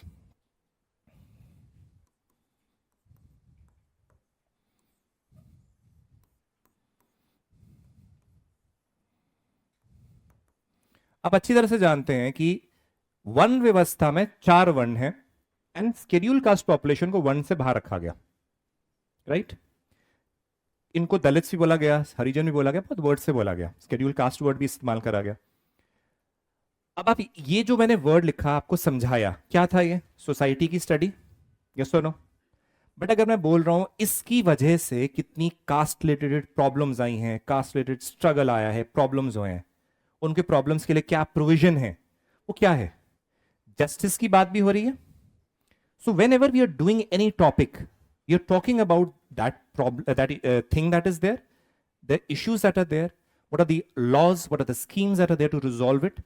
इसलिए सोसाइटी सोशल जस्टिस को आप कॉम्प्रिहेंसिवली लेंगे एक साथ। क्लियर है? समझ में आया? क्योंकि आप ये नहीं कर सकते ना कि सोसाइटी बोले जस्टिस अलग है, अरे ऐसा नहीं है। दोनों टॉपिक्स जो सिलेबस में दिए हैं, वील सी दैट ऑल्सो, अभी they have a correlation also, and along with it साथ में करना है उसको। समझ में आया किसी को नहीं आया ये भी बता दो। क्लियर है? चलिए,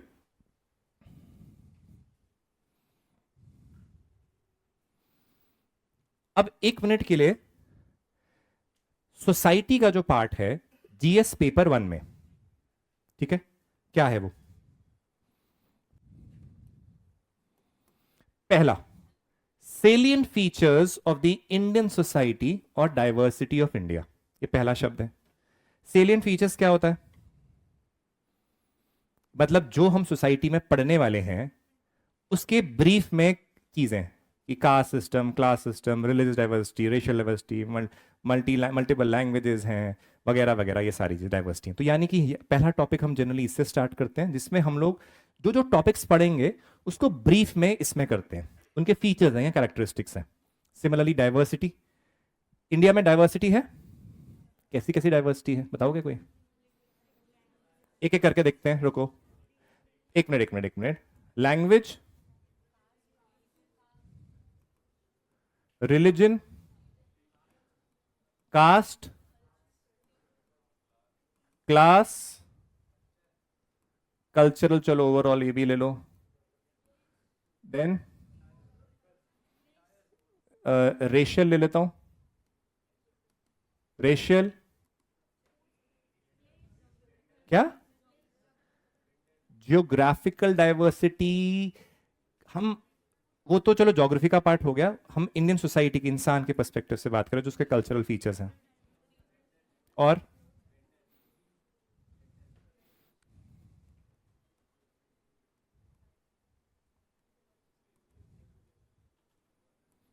और क्या आ सकता है? जेनेटिक लिख सकते हैं, गलत नहीं है, बट वो ना उसमें आ जाता है, आपकी रेशियल में डाल सकता हूं मैं। और प्लेस ऑफ बर्थ, बताइए क्या बोल रहे हैं? Ethnic word actually covers this, but I will put it, ठीक है, एथनिक कर सकते हैं, यस। जेंडर, ओरिएंटेशन भी आजकल तो, यस और नो? आलोक, ओरिएंटेशन डाइवर्सिटी क्या होती है? जेंडर ओरिएंटेशन,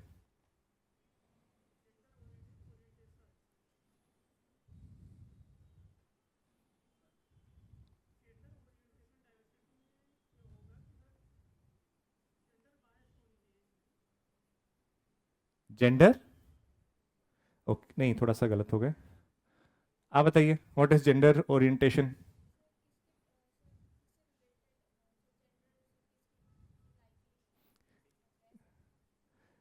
प्रेफरेंसेस की बात होती है। लेस्बियन गेन्स पढ़ा है? लेस्बियंस और गेज क्या हैं? एक बात सुनिए, ट्रांसजेंडर सुना है? ट्रांसजेंडर्स लेस्बियंस एंड गेज से डिफरेंट कैसे हैं? ट्रांसजेंडर्स जो हैं, जिनको हम बात करते हैं जब हिंदी में, जब किन्नर वर्ड इस्तेमाल करते हैं, those are related to the issues they have at a genetical level, right? On the other hand, lesbians और गेज जो हैं, उनका क्या है? उनकी ओरिएंटेशन, उनको कुछ वैसा नहीं, उनको प्रेफरेंस है उनकी, ठीक है? लेस्बियंस कौन होते हैं लोग?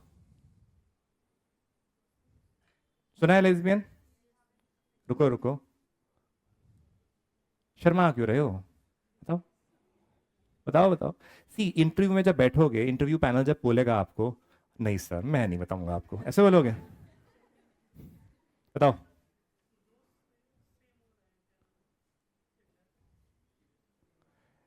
गे जो होता, हाँ अब आए ना सही, हाँ, गे होते हैं लड़का लड़का, लेस्बियन होता है लड़की लड़की की प्रेफरेंस।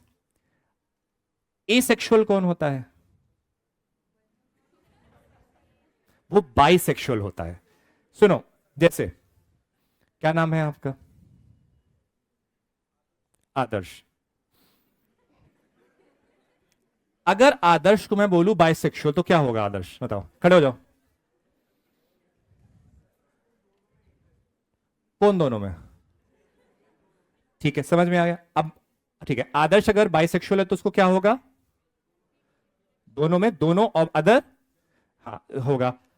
और अगर आदर्श एसेक्सुअल होगा तो क्या होगा? उसमें उस एसेक्सुअल का मतलब होता है कि आपको सेक्सुअली अट्रैक्शन नहीं होती, आप इमोशनली अटैच्ड होते हैं किसी के साथ। ठीक है, क्लियर है? बैठ जाइए। हम करेंगे इसको जब मैरिजेस करेंगे, LGBTQ, क्यूएर होता है वो ब्रॉड अम्ब्रेला टर्म है, ठीक है, प्लस इसलिए कि आगे और कुछ आना हो तो आ जाएगा।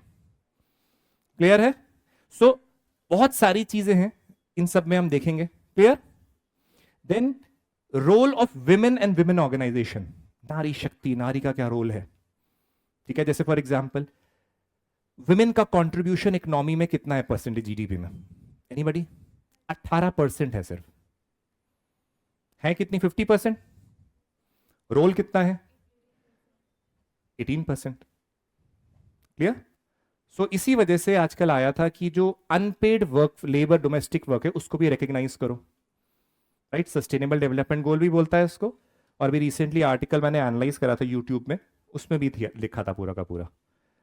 सो उसके बाद विमेन ऑर्गेनाइजेशंस कौन सी होती हैं, उनका क्या क्या रोल है वो देखेंगे। Population and associated issues. Population कहां गए भाई? पॉपुलेशन समझ में आया? अब यहां पे हम किन की पॉपुलेशन लेंगे? बताओ बताओ, खड़े हो जाओ। क्यों? क्यों? जोर की बोलो यार, इतने में आवाज नहीं आती है। ठीक है, तो इंडियन सोसाइटी में करेंगे तो क्या होगा? ह्यूमन की पॉपुलेशन लेंगे। ठीक है, प्रॉब्लम किसकी होंगी? क्या क्या प्रॉब्लम होती है पॉपुलेशन में?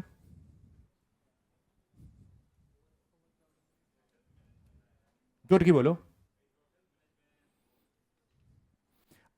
अब आप एक चीज याद रख, बैठ जाइए। जिस दिन आप लोगों को, जब मैं कोई क्वेश्चन पूछूं, ठीक है, या आप अपने आप से सवाल पूछें और आप 5-7 पॉइंट्स जनरेट कर पाए, कोई भी रैंडम क्वेश्चन पूछूं, उस दिन आप सोचेगा आप मेंस लिखने के लिए रेडी हैं। समझ में आ गया? क्योंकि यूपीएससी में जो सवाल 1 2 3 ऐसे करके लिस्ट में आता है, वो ऐसा नहीं होगा कि आपको हर चीज पढ़ाई गई है, उससे रिलेटेड पढ़ाया गया होगा, बट वो लैंग्वेज चेंज होगी, क्वेश्चन की ओरिएंटेशन अलग होगी। इसलिए क्यों I am focusing on you using your mind, क्योंकि जो हम पढ़ा रहे हैं उसी के अंदर से सवाल आएगा, बट उसकी लैंग्वेज चेंज या किसी और चीज से पूछा जाता है, तो आपको दिमाग लगाना जरूरी है अपना। ठीक है ना? ऐसा नहीं कि आप मून का ऐसे पढ़कर गए हो, वहां सन आया मून लिख दिया, करते हैं ना बच्चे, ये नहीं करना। तो पॉपुलेशन, उसके issues, poverty, development issues. Poverty क्या है, क्या क्या उसकी प्रॉब्लम्स हैं? चलो एक सवाल पूछता हूं, इंडिया में राशन कितने % लोगों को मिल रहा है? 80 करोड़ लोगों को। और ये जो स्टैटिस्टिक्स जो लिया गया, ये पुरानी सेंसस के डेटा से लिया गया है, ठीक है, जिसमें एक 1.21 बिलियन थी, अभी तो 140 करोड़ हो गए। अब आप ये सोचो, अगर 80 करोड़ को राशन मिल रहा है, तो यानी कि वो वनरेबल होंगे कहीं ना कहीं फॉर्म में जो राशन दिया जा रहा है। ये सुनो,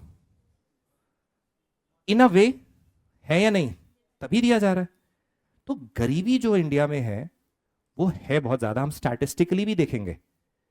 और जो रंगराजन कमेटी, तेंदुलकर कमेटी बोलते हैं वो एक, बाकी जो इंटरनेशनल कमिटीज कहते हैं वो भी देखने की जरूरत है। क्योंकि देखो, मैं आपको सीरियसली बताऊं, when I went to Bihar, मुझे पॉवर्टी क्या होती है वहां पे रियलाइज हुआ है। I stayed there for 35 days, और हर रोज शाम को after the class I used to go out with certain colleagues, ये देखूं कि क्या है। देन आई रियलाइज्ड कि उस क्लास को अटेंड करने के लिए बच्चे 50-50 किलोमीटर दूर से आ रहे, नदी क्रॉस कर रहे हैं, बोट में आ रहे हैं।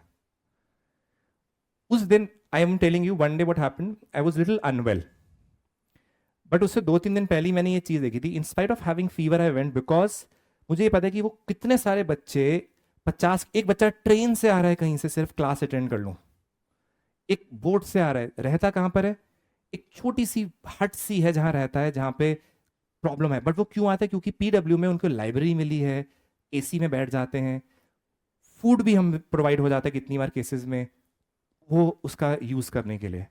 देन आई रियलाइज कि जब बच्चा मेहनत कर रहा है तो हमें बुखार हो तो भी क्यों नहीं आना चाहिए हमको। Literally I am telling you, ground level में और जो स्टैटिस्टिक्स होते हैं उसमें बहुत बड़ा गैप है। ये चीज आपको तब रियलाइज होगा जब आप सर्विस में एक्चुअली में जाओगे, देन यू रियलाइज कि क्या प्रॉब्लम है। क्लियर? सो इसलिए एक और चीज याद रखिए, जितने बच्चे यहां पर आ रखे हो सबके सब, कई बहुत अच्छे फाइनेंशियल बैकग्राउंड से हो सकते हैं, कोई नॉट सो गुड, कोई नॉर्मल। सबके पेरेंट्स ने ना अपने पैसे कहीं ना से इकट्ठा करके कुछ करके आपको यहां भेजा है, उसका मिसयूज मत करिएगा। समझ में आया? क्योंकि यहाँ बहुत बच्चे होंगे, जितने सारे बच्चे हैं यहाँ पे, कई बच्चे वापस पढ़ना शुरू हो जाएंगे, उसको मेहनत करेंगे, इसी में से ही कई बच्चे आईएएस भी बनेंगे, कई स्टेट सर्विसेज में जाएंगे, कई बच्चे नहीं भी होंगे। राइट? सिर्फ डिफरेंस मैं अगेन बता देता हूं, only one thing that differentiates a candidate is आपकी कंसिस्टेंसी और आपकी डेडिकेशन और राइट पैरामीटर्स जो आपके हैं, यानी कि आपको पता है आपको पढ़ना है, रिवाइज करना है और टेस्ट करना है अपने आप को। कई बच्चे, इसलिए बोलता हूं प्रैक्टिकली एग्जाम प्रैक्टिकल है, प्रैक्टिकल रहोगे, आइडियलिस्टिक मत रहो। कई बच्चे जैसे पटना में गए, मुझे प्रॉब्लम हुई समझने में बच्चों को, हम बनेंगे तो आईएएस डीएम बनेंगे वरना कुछ नहीं बनेंगे। क्यों रख रहे हो ये सोच? उससे क्या हुआ? प्रेशर बना दिमाग में। I remember one of the candidates, एक इनकी बैच में था, एक इसमें था एंथ्रोपोलॉजी में, बिहार से था, बड़ा डिप्रेस था। उसने कुछ मुझे फ़ोन करा था, मैंने उसको कि प्रॉब्लम्स क्या हुई, तो उसने बहुत कुछ गाली गुली दे दी थी मेरे को फ़ोन में। I don't get angry, but मैंने वो चीज़ उसको बोली, पहली बार आई इन द ऑफिस के अंदर मैं शाउट करा, सबके सब सोच गए सर टी से वो क्या हुआ। मैंने बोला now calm down. He started crying, sir I have depression. मैंने बोला मुझे पता है, तभी क्योंकि जो आपके ऑनलाइन क्लास चलती है ना, उसमें कमेंट्स आते हैं ना, तो वी कैन एनालाइज दैट। तो मैंने टीम को बोला इसको फ़ोन करके मुझे कनेक्ट करो। मैंने बोला मुझे पता था तुम्हें डिप्रेशन है, तभी मैंने कॉल करा तुम्हें। मैंने बोला क्या हुआ? सर मुझे इसी साल फर्स्ट अपने फर्स्ट रैंक लाना है। मैंने बोला कल सूरज उगेगा या तुम जिंदा होगे, तुम्हें उसकी गारंटी है? सर ये क्या बोल रहे हो? मैंने बोला मुझे अपनी नहीं है, तुम्हें क्या गारंटी दूंगा मैं। इसलिए प्रैक्टिकल रहो, टारगेट्स बनाओ, ठीक है, इतना मत प्रेशर करो कि कुकर बन जाओ, प्रेशर कुकर। मेहनत करो, फोकस करो, टारगेट्स गोल अचीव करो, बैलेंस मेंटेन करके पढ़ाई करिए, ठीक है। और याद रखिए एक चीज होती है ना कि जो चीज जब होनी है वो तभी होती है, इसलिए study hard, not over pressurize मत करिए अपने आप को। डेवलपमेंट इश्यूज हर एंगल में, चाहे आपकी इंफ्रास्ट्रक्चर डेवलपमेंट होती है, सोशल डेवलपमेंट होती है, उन सारे डायमेंशन में। अर्बनाइजेशन, अर्बनाइजेशन क्या होता है? वो तुम शहरी का बताइए। मैडम क्या नाम है आपका? मोहिका, मोनिका, अच्छा मोनिका बोलिए ना। हाँ जी मोनिका जी, क्या है अर्बनाइजेशन? ठीक है, क्या मैं ये कह सकता हूं अर्बनाइजेशन एक प्रोसेस है जिससे हम रूरल सेटअप से अर्बन सेटअप की तरफ जा रहे होते हैं, राइट? जिसमें हम लोग देखते हैं, जरूरी नहीं है, देखो समझ लो, मोनिका एक इस जगह रहती है, ठीक है, वहां पे गांव है, धीरे धीरे करके वहां का सेटअप चेंज हो, वो अर्बनाइज हो गया। तो यानी कि जरूरी नहीं है कि ये माइग्रेट करें, वो एक प्रोसेस है जहां से फीचर्स जो होते हैं वो चेंज हो रहे हैं, या तो बंदा माइग्रेट करके वहां चला जाए या वहां का रीजन ही चेंज हो जाए अपने आप। ये सुनो, यानी कि जो रूरल इकोनॉमी जो कि एग्रीकल्चर बेस्ड है, वो सर्विस सेक्टर या मैन्युफैक्चरिंग सेक्टर की तरफ चली जाती है, जो कि हम स्टडी करेंगे, ठीक है, बैठ जाइए। अब अर्बनाइजेशन की वजह से बड़ी प्रॉब्लम होती है, उनकी problems pollution related issues, traffic jams, crime हो गया, ड्रेनेज सिस्टम के इश्यूज हो गए। एक बड़ा आजकल इशू आया, टाइम्स ग्रुप की जो सर्वे आया, 73% इंडियंस को मेंटल हेल्थ इशू है। अगर आप लोगों को ये लगता है ना कि आपको एंजाइटी हो रही है, ऐसा हो रहा है, मेरे साथ ही क्यों हो रहा है, इंडिया में 73% लोगों को है ये। कितने लोगों को एंजाइटी होती है या ऐसा लगता है मुझे क्या हो रहा है, बताओ। पहले याद रखिए, हाइड मत करो।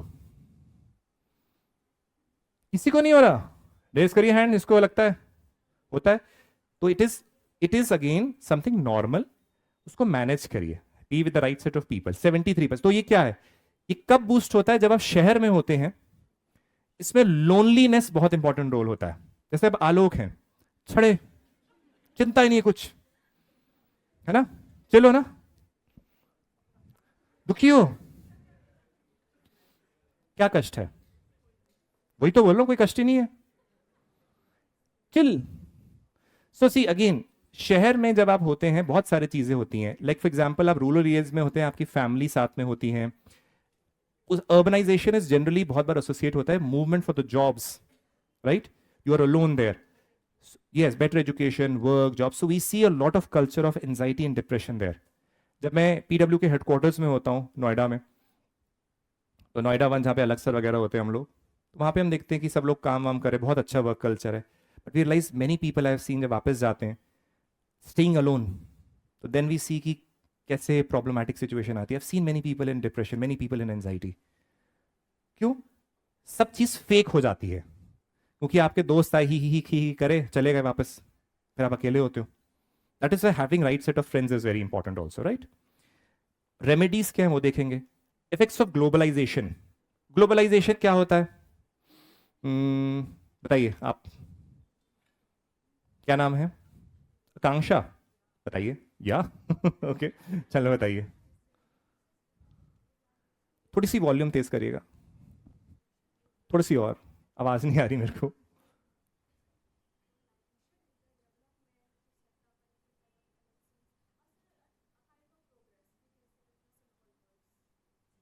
ये क्या हुआ?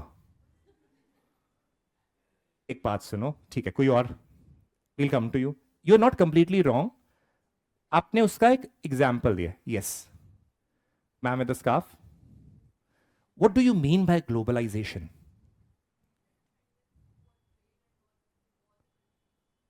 Okay, that is one form. Yes, it is a like she said, you said those are manifestations of globalization or representation. कि globalization क्या क्या है? Yes.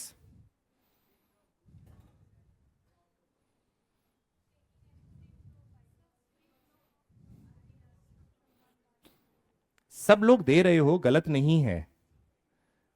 कोई मुझे प्रिसाइज थोड़ी अच्छी डेफिनेशन दो। याद रखिए, आंसर जो लिखते हो आप, सुनिए ध्यान से, आपको एक चीज रियलाइज हो जानी चाहिए कि आपको आंसर बेचना है। समझ में आ गया? आपने 10 किताबें पढ़ी है, एग्जामिनर को कोई लेना देना नहीं है। आप पीएचडी हैं, कोई लेना देना नहीं है। आपका जो आंसर है, आपको पता है आपका नाम भी नहीं होता उसमें, उसके जो आपकी जो वो नंबर डालते हो, रोल नंबर, वो भी एनकोड करके जाता है in order to prevent disparity कुछ हो। तो आप जो आंसर में बेचोगे उसके नंबर मिलेंगे, राइट? कैसे प्रेजेंट करते हो, कैसे बेचते हो, इसलिए to the point crisp answer लिखना जरूरी है। यस, यस, और we can say free flow of that technology culture taking place. Yes तो no? Can I say world as a small village? Shrinking of the world to a small village. जैसे अभी अमन थे, what was the possibility कि मैंने 2 दिन पहले सोचा कि यार अमन कहां होगा? क्या? See this was a rare possibility, क्योंकि इट हैज बीन 2-3 साल पहले मैं सोचा यार अमन कहाँ होगा यार, इतना अच्छा। एक होता है ना, जो आप केजी से लेके 7 तक साथ 8 तक साथ होते हो, फिर एकदम बंदा गायब हो जाता है, फोटोज वो साथ होती हैं, और देखो आज एकदम सामने आ गया। तो इसलिए बता रहा हूं कि what we are trying to say is कि जैसे for example, globalization basically means a free flow of trade goods. आप लिखेंगे, चिंता मत करो मेरे भाई, services across the countries. That means shrinking of the world to small village. क्यों? विलेज का मतलब है एकदम कनेक्ट कर सकते हो। अभी आपका भाई या बहन अमेरिका है, वीडियो कॉल कर सकते हो व्हाट्सएप में। कितना छोटा हो गया है। अभी पैसे सेंड करने हैं जम्मू कश्मीर में, यहां वगैरह 2 मिनट में कर सकते हो यूपीआई में। और फॉर दैट मैटर, जहां जहां यूपीआई और इस्तेमाल हो रहा है, बाकी कंट्रीज, मॉलडीव भी अडॉप्ट कर रहा है, तो वहां भी इस्तेमाल कर पाओगे। यू रियलाइज कितना आसान हो गया है। So everything, exchange of culture हो, टेक्नोलॉजी हो, इंटरेक्शन हो, it's become so easy and so flexible in that way. अब इसमें क्या है, ग्लोबल क्यों आया? क्या सिर्फ इंडिया इंपैक्ट हो रहा है इसका? इंडिया दूसरों में इंपैक्ट भी कर रहा है। ग्लोबलाइजेशन दोनों तरीके से है। देखो, इंडिया में एक शब्द इस्तेमाल होता है मैकडोनलाइजेशन, सुना है कभी? मैकडोनलाइजेशन का मतलब है, किसने मैकडोनल्ड्स के बर्गर खाए? आलोक खाए हैं? ठीक है, कौन सा वाला? इतना क्यों, इतना क्यों दुखी हो? बताओ, क्या पीड़ा है जिंदगी में? खुश रहो यार. Happy people are always more successful. Get it? Happy people are always more successful. ठीक है. मैकडोनलाइजेशन वर्ड तब आया. McDonald is one of those food chains जो आपके क्या हुई, इंडिया में आई. ठीक है. और बाकी वर्ल्ड में भी स्टैब्लिश हो रही थी. अब मैकडोनल्ड्स ने क्या करा, जो क्योंकि बहुत सस्ते बर्गर्स देते थे, इनिशियली 20 रुपए का था, याद है? 20 रुपीज का मिलता था, ऐड आता था. अरे जब आया था तब की बात कर रहा हूं, ठीक है ना. मैकडोनल्ड तो 20-20 रुपए का आता था. चिकन मैकग्रिल आता था तब, शायद इतना पतला सा है जो भी था. सो सस्ता, कोल्ड ड्रिंक भी साथ मिल रही है. तो what happened, that change your food habits. पहले आप क्या खाते थे, समोसा ज्यादा, या कोल्ड ड्रिंक साथ में ले लिया, कुछ लस्सी ले ली. अब आपको लगा यार यहां तो मैं एसी वाली जगह में भी बैठूंगा, बैठ कर ताड़ता भी रहूंगा लेफ्ट राइट. यही होता है, इसलिए बंदा वहां चला जाता है. अब उससे क्या हुआ कि आपका जो फूड हैबिट्स है वो चेंज हो गई. आज भी आप देखना कि फ्लेक्सिबल, यानी कि जैसे आपने ऑर्डर करा फटाफट गरम गरम, टाइमिंग है, बिल मिल रहा है, एम्बियंस है, तो that basically change your eating habits. So McDonaldisation is a word. ये हम लोग ग्लोबलाइजेशन जब करेंगे सब करेंगे, डोंट वरी, क्योंकि आज हम इंट्रोडक्टरी क्लास कर रहे हैं, सब चीजें डिटेल में होंगी. McDonaldisation is a word which basically talks about change in your eating, your food habits जो हुई हैं. यानी कि वो influence of the western culture in India हो सकता है, राइट? अब जहां पे पीडब्ल्यू का हेडक्वार्टर है उसके सामने हल्दीराम का भी हेडक्वार्टर्स है. ठीक है. हल्दीराम ने क्या करा, पूरे दुनिया में अपनी फूड चेन्स खोल दी हैं, राइट? तो वो क्या हो रहा है, वहां की कल्चर को भी चेंज कर रहा है.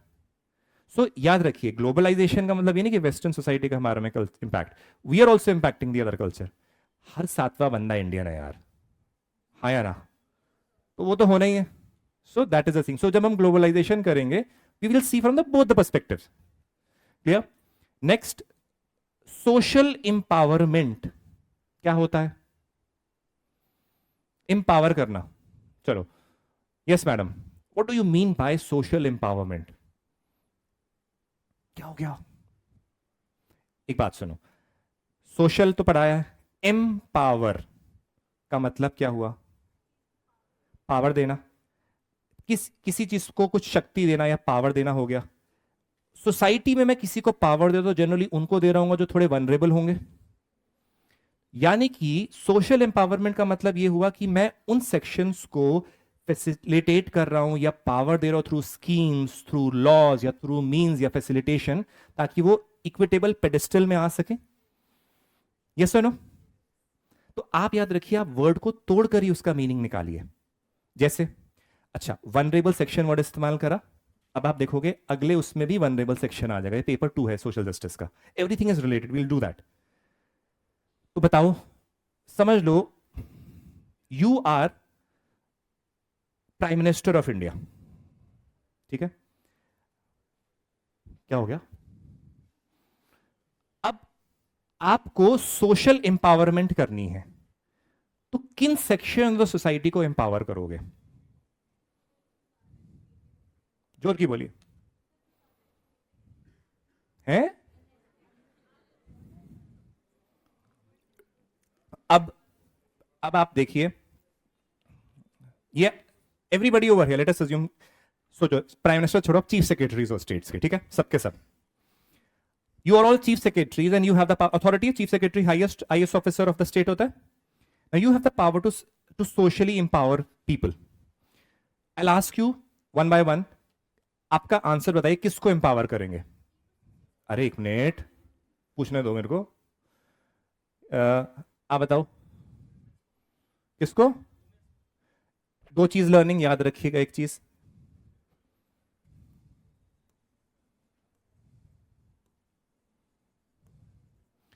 वुमेन जो होता है सिंगुलर होता है, विमेन प्लूरल होता है, विमेन्स कोई वर्ड नहीं होता. याद रखोगे सब? ठीक है. अब दूसरी चीज, फिश का प्लूरल क्या होता है? फिश का प्लूरल फिश होता है. पता था किसी को? अगर सेम तरीके की फिश है, एक फिश है, सेम स्पीशी की बहुत सारी फिश है, तो फिश कहलाएंगी. बट अगर बहुत सारी स्पीशीज की फिश है तो फिशेस कहलाएंगी. समझ में आ गया? मैन, मेन, मेंस नहीं होता। सीख गए सब? चलो अब बताओ, विमेन को एम्पावर करोगे आप, क्यों? ठीक है, ओके। किसको एम्पावर करोगे? किसको? ओल्ड एज को। डर क्यों गए? कॉन्फिडेंस, नॉलेज की कमी नहीं है, आंसर दो बस, डरना नहीं। बताइए, आप चीफ सेक्रेटरी हो, सोशल एम्पावरमेंट मतलब किस मदद कर सकते हो, एम्पावर कर सकते हो, किसको करोगे? एजुकेटेड पीपल को, तो ऑलरेडी एम्पावर्ड है। चलिए समझ लीजिए इंटरव्यू में बैठे हो, ये सवाल आया है तो पूछ रहा हूं, white shirt, wonderful answer. Equitable development क्या होता है? What's your name? What's okay. अब आप एक चीज देखिए, मैंने इतने लोगों से आंसर पूछा, इनका इक्विटेबल बोल देता हूं to be more precise. Difference क्या है? समझ लीजिए कॉन्स्टिट्यूशन ऑफ इंडिया वो बोलता है कि जैसे किसी को थोड़ा सा और, किसी को रिजर्वेशन दी, किसी को थोड़ा सा बेनिफिट दिया ताकि आप राइज कर सको, इक्विटेबल प्लेटफॉर्म में आ सको। इसका मतलब ये नहीं है कि मैं बाकी सेक्शन को छोड़ दूंगा, तो मैं इक्विटेबल डेवलपमेंट दूंगा ताकि सब के सब राइज कर सके, किसी को थोड़ा सा ज्यादा, किसी को थोड़ा सा कम, but equal platform, equal opportunities दूं मैं सबको। आप सबको मैंने क्यों पहले घुमाया, वनरेबल सेक्शन बोला मैंने, ताकि आपके आंसर जो हो वो वनरेबल सेक्शन की तरफ ही जाएं। आजकल एक यूट्यूब में आता है मेंटलिस्ट करके, सुनते हो? वो बोलते हैं कि नंबर प्रिडिक्ट करो, क्या प्रिडिक्ट करते हो? होता कैसे है, जैसे समझ लीजिए मैं अमन से बात कर रहा हूं, ठीक है, अमन को बोलूंगा, अमन पता है 7 देशों के अंदर ना ऐसी ऐसी चीजें हैं, तूने 7 नंबर वाली गाड़ी देखी? हाँ। पता है यार, यहां पे मैं बार बार 7 बोल रहा हूं, उसके बाद आधे घंटे में बोलूंगा अमन कोई नंबर सोच, ब्रेन 7 ही सामने लेकर आएगा। This is how the mentalist work. Interview में यही होता है, इंटरव्यू में वो आपको जान के दूसरी जगह डाइवर्ट करेंगे, फिर आपको पूछेंगे। यूपीएससी मेंस में क्या होता है, वो जान के इतने बड़ा पैसेज देंगे, फिर नीचे बोलेंगे इट्स क्रिटिकली एग्जामिन, यानी कि you have to decipher what the question is asking. उन्होंने क्यों पकड़ा? आप सब लोगों ने आंसर दिया, बहुतों ने दिया, he was a one who caught it. मेरे लिए एज अ चीफ सेक्रेटरी हर व्यक्ति की डेवलपमेंट या एम्पावर करना जरूरी है। कोई व्यक्ति ऐसे नहीं, जैसे फॉर एग्जाम्पल आपको कोई बोलेगा कि सर एक बंदा जिसका करोड़ रुपए महीना आता है, उसको एम्पावर करने की जरूरत है। सुनो, अगर वो व्यक्ति को इंडस्ट्री सेटअप करने में प्रॉब्लम हो रही है तो उसके लिए भी तो फैसिलिटेट करना पड़ेगा मुझे, यस और नो? तो और बट कुछ और सेक्शन है, लेट अस से विमेन, उनको बहुत प्रॉब्लम्स है, तो I can launch schemes for them, I can have laws for them, ज्यादा एम्फेसिस दे सकता हूं, so I have to empower everybody for that matter. Clear? Yes और no? Okay. Communalism, regionalism, secularism, ये बड़े इंपॉर्टेंट टॉपिक्स हैं। Communalism हम पढ़ेंगे। जनरली आप लोग सोचते हो कि रिलीजन्स के बीच में डिफरेंसेस होना वो चीज होती है, वो एग्जैक्टली नहीं होता। हम देखेंगे वो उसकी टर्मिनोलॉजी चेंज हुई है, पहले कुछ और थी, इंडिया के पर्सपेक्टिव में कुछ और भी देखेंगे हम। रीजनलिज्म क्या होता है?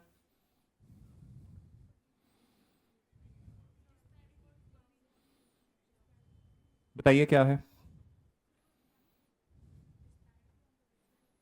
रीजनलिज्म? सुनिए, ये एक एरिया है, मान गए? रीजनलिज्म का मतलब रीजन से एसोसिएटेड, रीजन का मतलब कोई एरिया, एरिया मतलब ज्योग्राफी, यस। अब आप समझिए कि यहां पे कोई लोग हैं, यहां पे कोई लोग हैं, समझ लीजिए यहां पे लोगों की लैंग्वेज है एल, यहां पे है बी, यहां पे है के।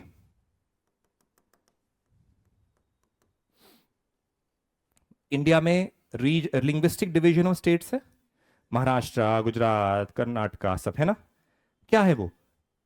एक व्यक्ति की identity, that can be language, religion, caste, कुछ भी, उस आइडेंटिटी को आप किसी रीजन के ऊपर इंपोज करिए, राइट? तो क्या होगा वो? और कोई उस चीज के बेसिस पे कोई डिमांड या एस्पिरेशन रखे, उसको कहते हैं regionalism. Cultural identity imposed on a region और उसके बेसिस में कोई डिमांड या कोई एस्पिरेशन रखे, उसको कहते हो रीजनलिज्म। क्या रीजनलिज्म नेगेटिव होता है? दोनों हो सकता है।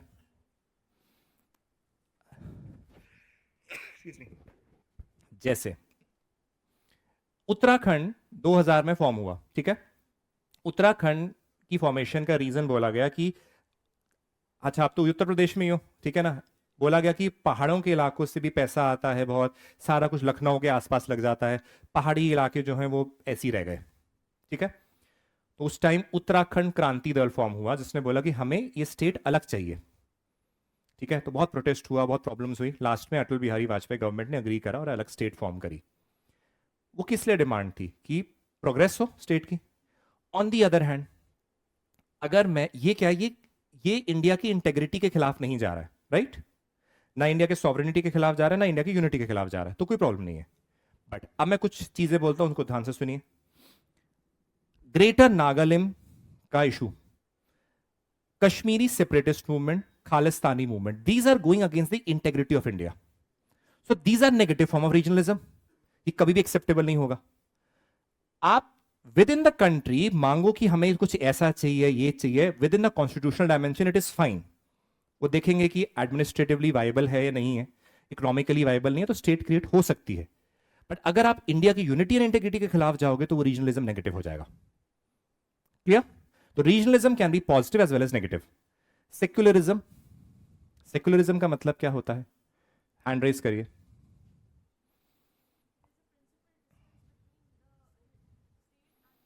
ठीक है, principle distance, good. Anybody else?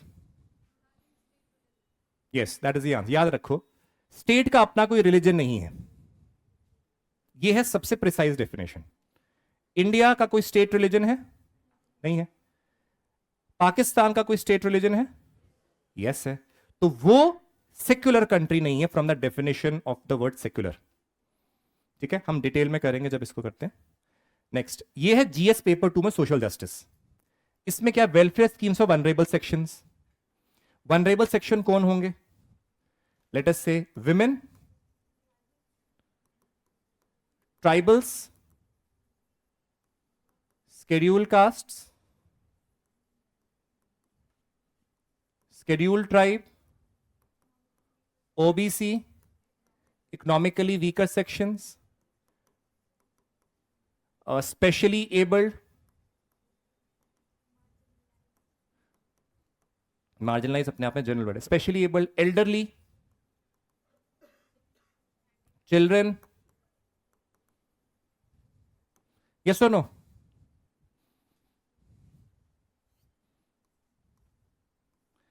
इन लोगों को जनरली हम वनरेबल कहते हैं क्योंकि ये वनरेबल है towards, let us say, some harm can be done to them और not as empowered as the other mainstream societies.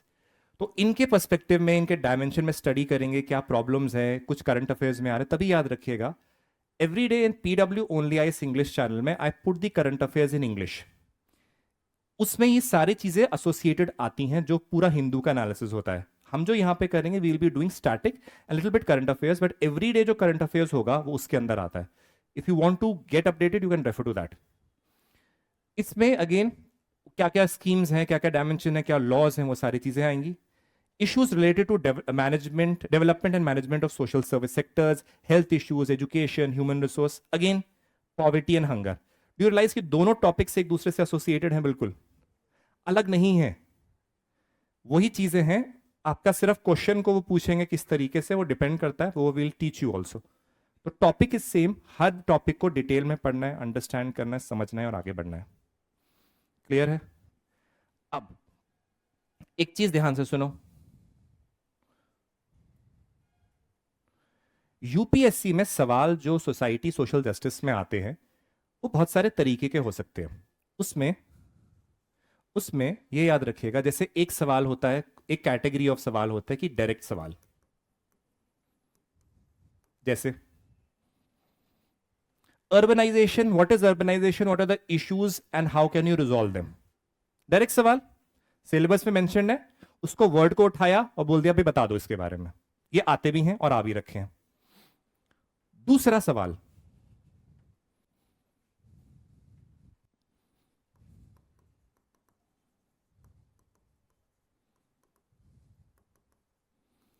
Linking topics of the syllabus itself, कैसे? देखो, जैसे वो बोलेंगे भाई ये ग्लोबलाइजेशन है, अच्छा बताओ ग्लोबलाइजेशन का इंपैक्ट वुमेन में क्या होगा, या ग्लोबलाइजेशन पॉवर्टी से कैसे रिलेटेड है, वुमेन अर्बनाइजेशन से कैसे इंपैक्ट होगी, या कम्युनलिज्म्स की वजह से विमेन में क्या इंपैक्ट हो सकता है, रीजनलिज्म जो है वो सेकुलरिज्म से कैसे रिलेटेड है। तो यानी कि दिस रिक्वायर्स कि आपने जो टॉपिक पढ़ा है फिर उसको लिंक कर सको। ये दूसरी कैटेगरी ऑफ सवाल आते हैं। क्लियर? तीसरा,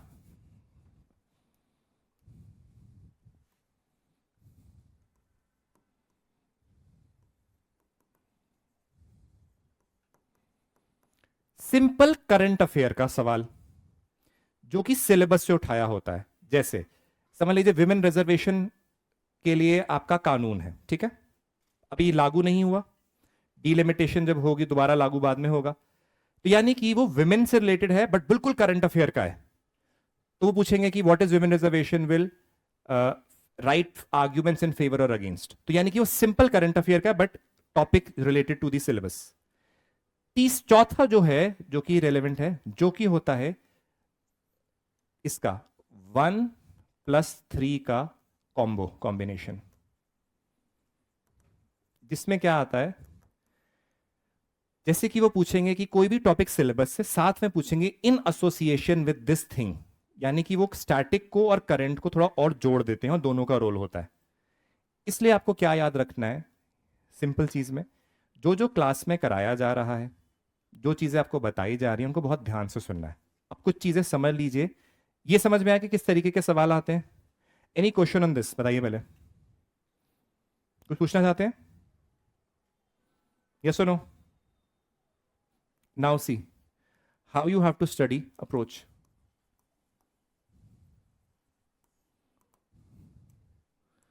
पहली चीज, क्लास के जो लेक्चर्स हैं आपके, you have to attend it and listen to it very carefully. Why I am telling you is repeatedly year after year you will be having questions जो क्लास में बताए जाते हैं, डिस्कस करे जाते हैं, उसी में से उठा लिए जाते हैं सवाल। अगर आप क्लास को सुनोगे, ये बाय डिफॉल्ट है, देखिए कि अगर आप क्लास में अटेंड करते हो तो एक डिसिप्लिन लेकर आता है वो। You understanding?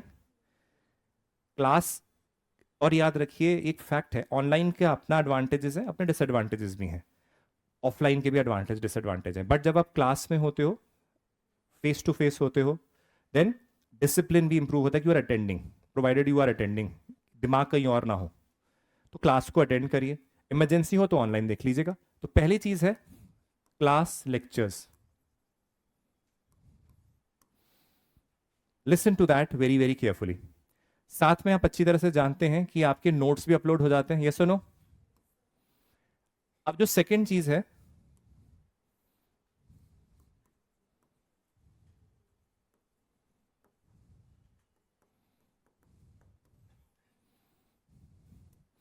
Newspaper plus current affairs.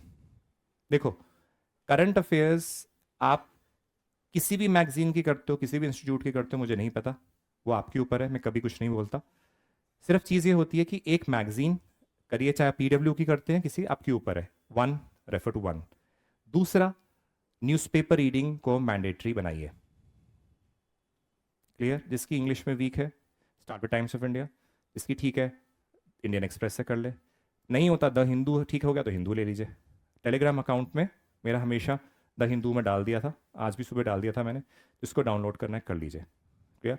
Current affairs का जो आपका होता है वो अगेन सेम चीज़ मैं पीडब्ल्यू ऑनलाइन इंग्लिश में डालता हूँ, किसी को ना समझ आया था हिंदू तो वो देख सकता है।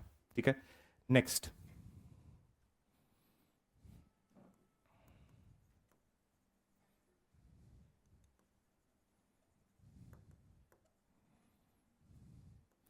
Government schemes. याद रखिए क्योंकि आपने देखा कि हर चीज में स्कीम्स लिखी थी, वनरेबल सेक्शन वगैरह वगैरह, जो भी स्कीम मेंशन होती है उसका सवाल कहीं ना कहीं प्रीलिम्स या मेंस में आता है, directly indirectly. So we generally analyse, आपके करंट अफेयर्स मैगजीन्स में भी होता है, और जो हिंदू में तो आता है वो एनालाइज मैं भी करता हूँ। सो अगेन वो इंपॉर्टेंट है, क्योंकि इसलिए भी इंपॉर्टेंट है, कोई भी आंसर लिखोगे लास्ट में कहीं गवर्नमेंट के एफर्ट्स क्या हैं उसमें आप स्कीम डाल सकते हो हमेशा, that is beneficial. Next,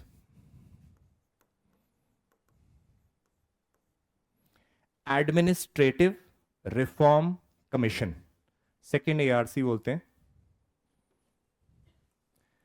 administrative reform commission की रिपोर्ट्स हैं, 15 रिपोर्ट होती हैं। ये आपको नहीं करनी पूरी, जैसे जैसे हम टॉपिक्स करते रहेंगे मैं बीच बीच में एआरसी की रिपोर्ट स्प्रिंकल करता रहूंगा रिकमेंडेशन के फॉर्म में।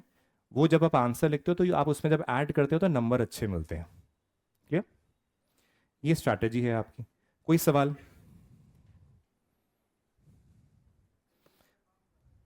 क्या?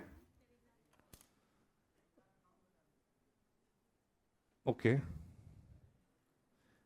मैं आपको टेलीग्राम अकाउंट का फोटो भेजता हूँ, आप यहाँ लगा दीजिए, उसको लग जाएगा। चलिए एक काम करिए, कल मैं लगा दूंगा, ठीक है, कल मैं पीपीटी में लगा कर आ जाऊंगा, ठीक है। Any query?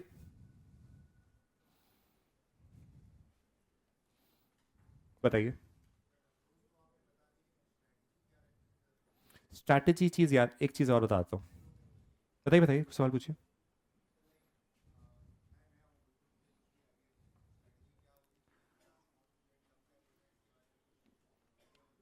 जोर की बोली, थोड़ी आवाज नहीं आ रही है।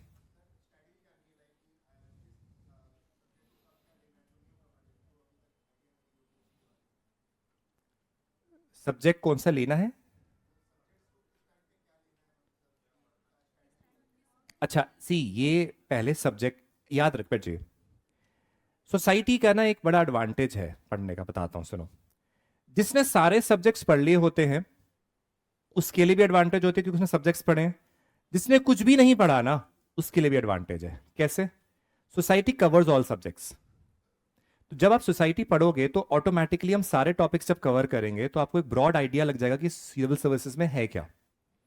ठीक है, तो इसलिए जब हम जैसे जैसे क्लास आगे बढ़ेंगे आई टेल यू, क्योंकि आप जो पूछ रहे हैं कि हिस्ट्री ज्योग्राफी कब पढ़ें, एक बार पूरी स्ट्रैटेजी पूछ रहे हो ना, हाँ उसके लिए मैं वील टॉक, डोंट वरी, पूरी बात कर लेंगे क्योंकि वो तो स्पेसिफिकली आपके लिए हो गया ना। तो will talk about it, don't worry, बाहर मिलोगे बाहर डिस्कस कर लेंगे।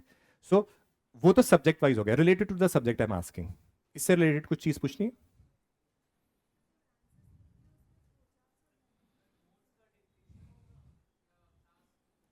मैं बोर्ड बोर्ड में हर चीज लिखता रहूंगा।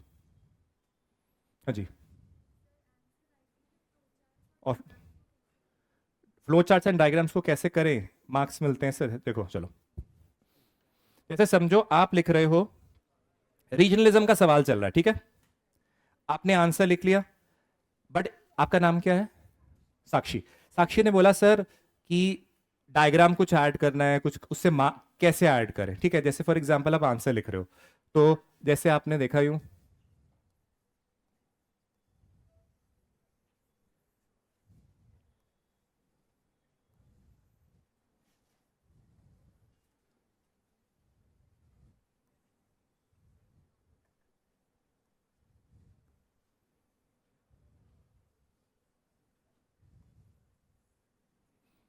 हो गया मैप।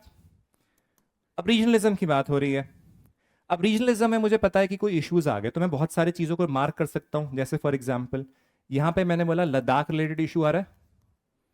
यहां पे आप जानते हो कि कश्मीरी सेपरेटिस्ट मूवमेंट का प्रॉब्लम होता थी। यहां पे आप जानते हैं खालिस्तानी रिलेटेड प्रॉब्लम है। उसी तरीके से जब आप यहां चले जाते हो तो आपको पता है कि यहां पे ग्रेटर नागालिम की प्रॉब्लम आ रही है। ये हम करेंगे रीजनलिज्म, डोंट वरी। आपको क्या करना होता है, अपना आंसर बेचना है, राइट। रीजनलिज्म का सवाल आया तो ये दिखा सकता हूं। अब मैं समझ लो लैंग्वेज का सवाल आया, लैंग्वेज लिंग्विस्टिक डाइवर्सिटी। अब मुझे बताओ, खुद देखो यहां पे ये रीजन में क्या है, गुजराती। यहां पे इस रीजन में क्या है, मराठी प्लस कोंकणी। यहां पे, यहां पे नीचे आओगे तो क्या मिलेगा, यहां तो गोवन में आपकी इंग्लिश वगैरह भी चलती है। यहां पे आओगे कन्नडा, कन्नडा भी 3 कैटेगरी की होती हैं, पुरानी, उससे मिडिल पे नीचे आओगे और इजी वाली।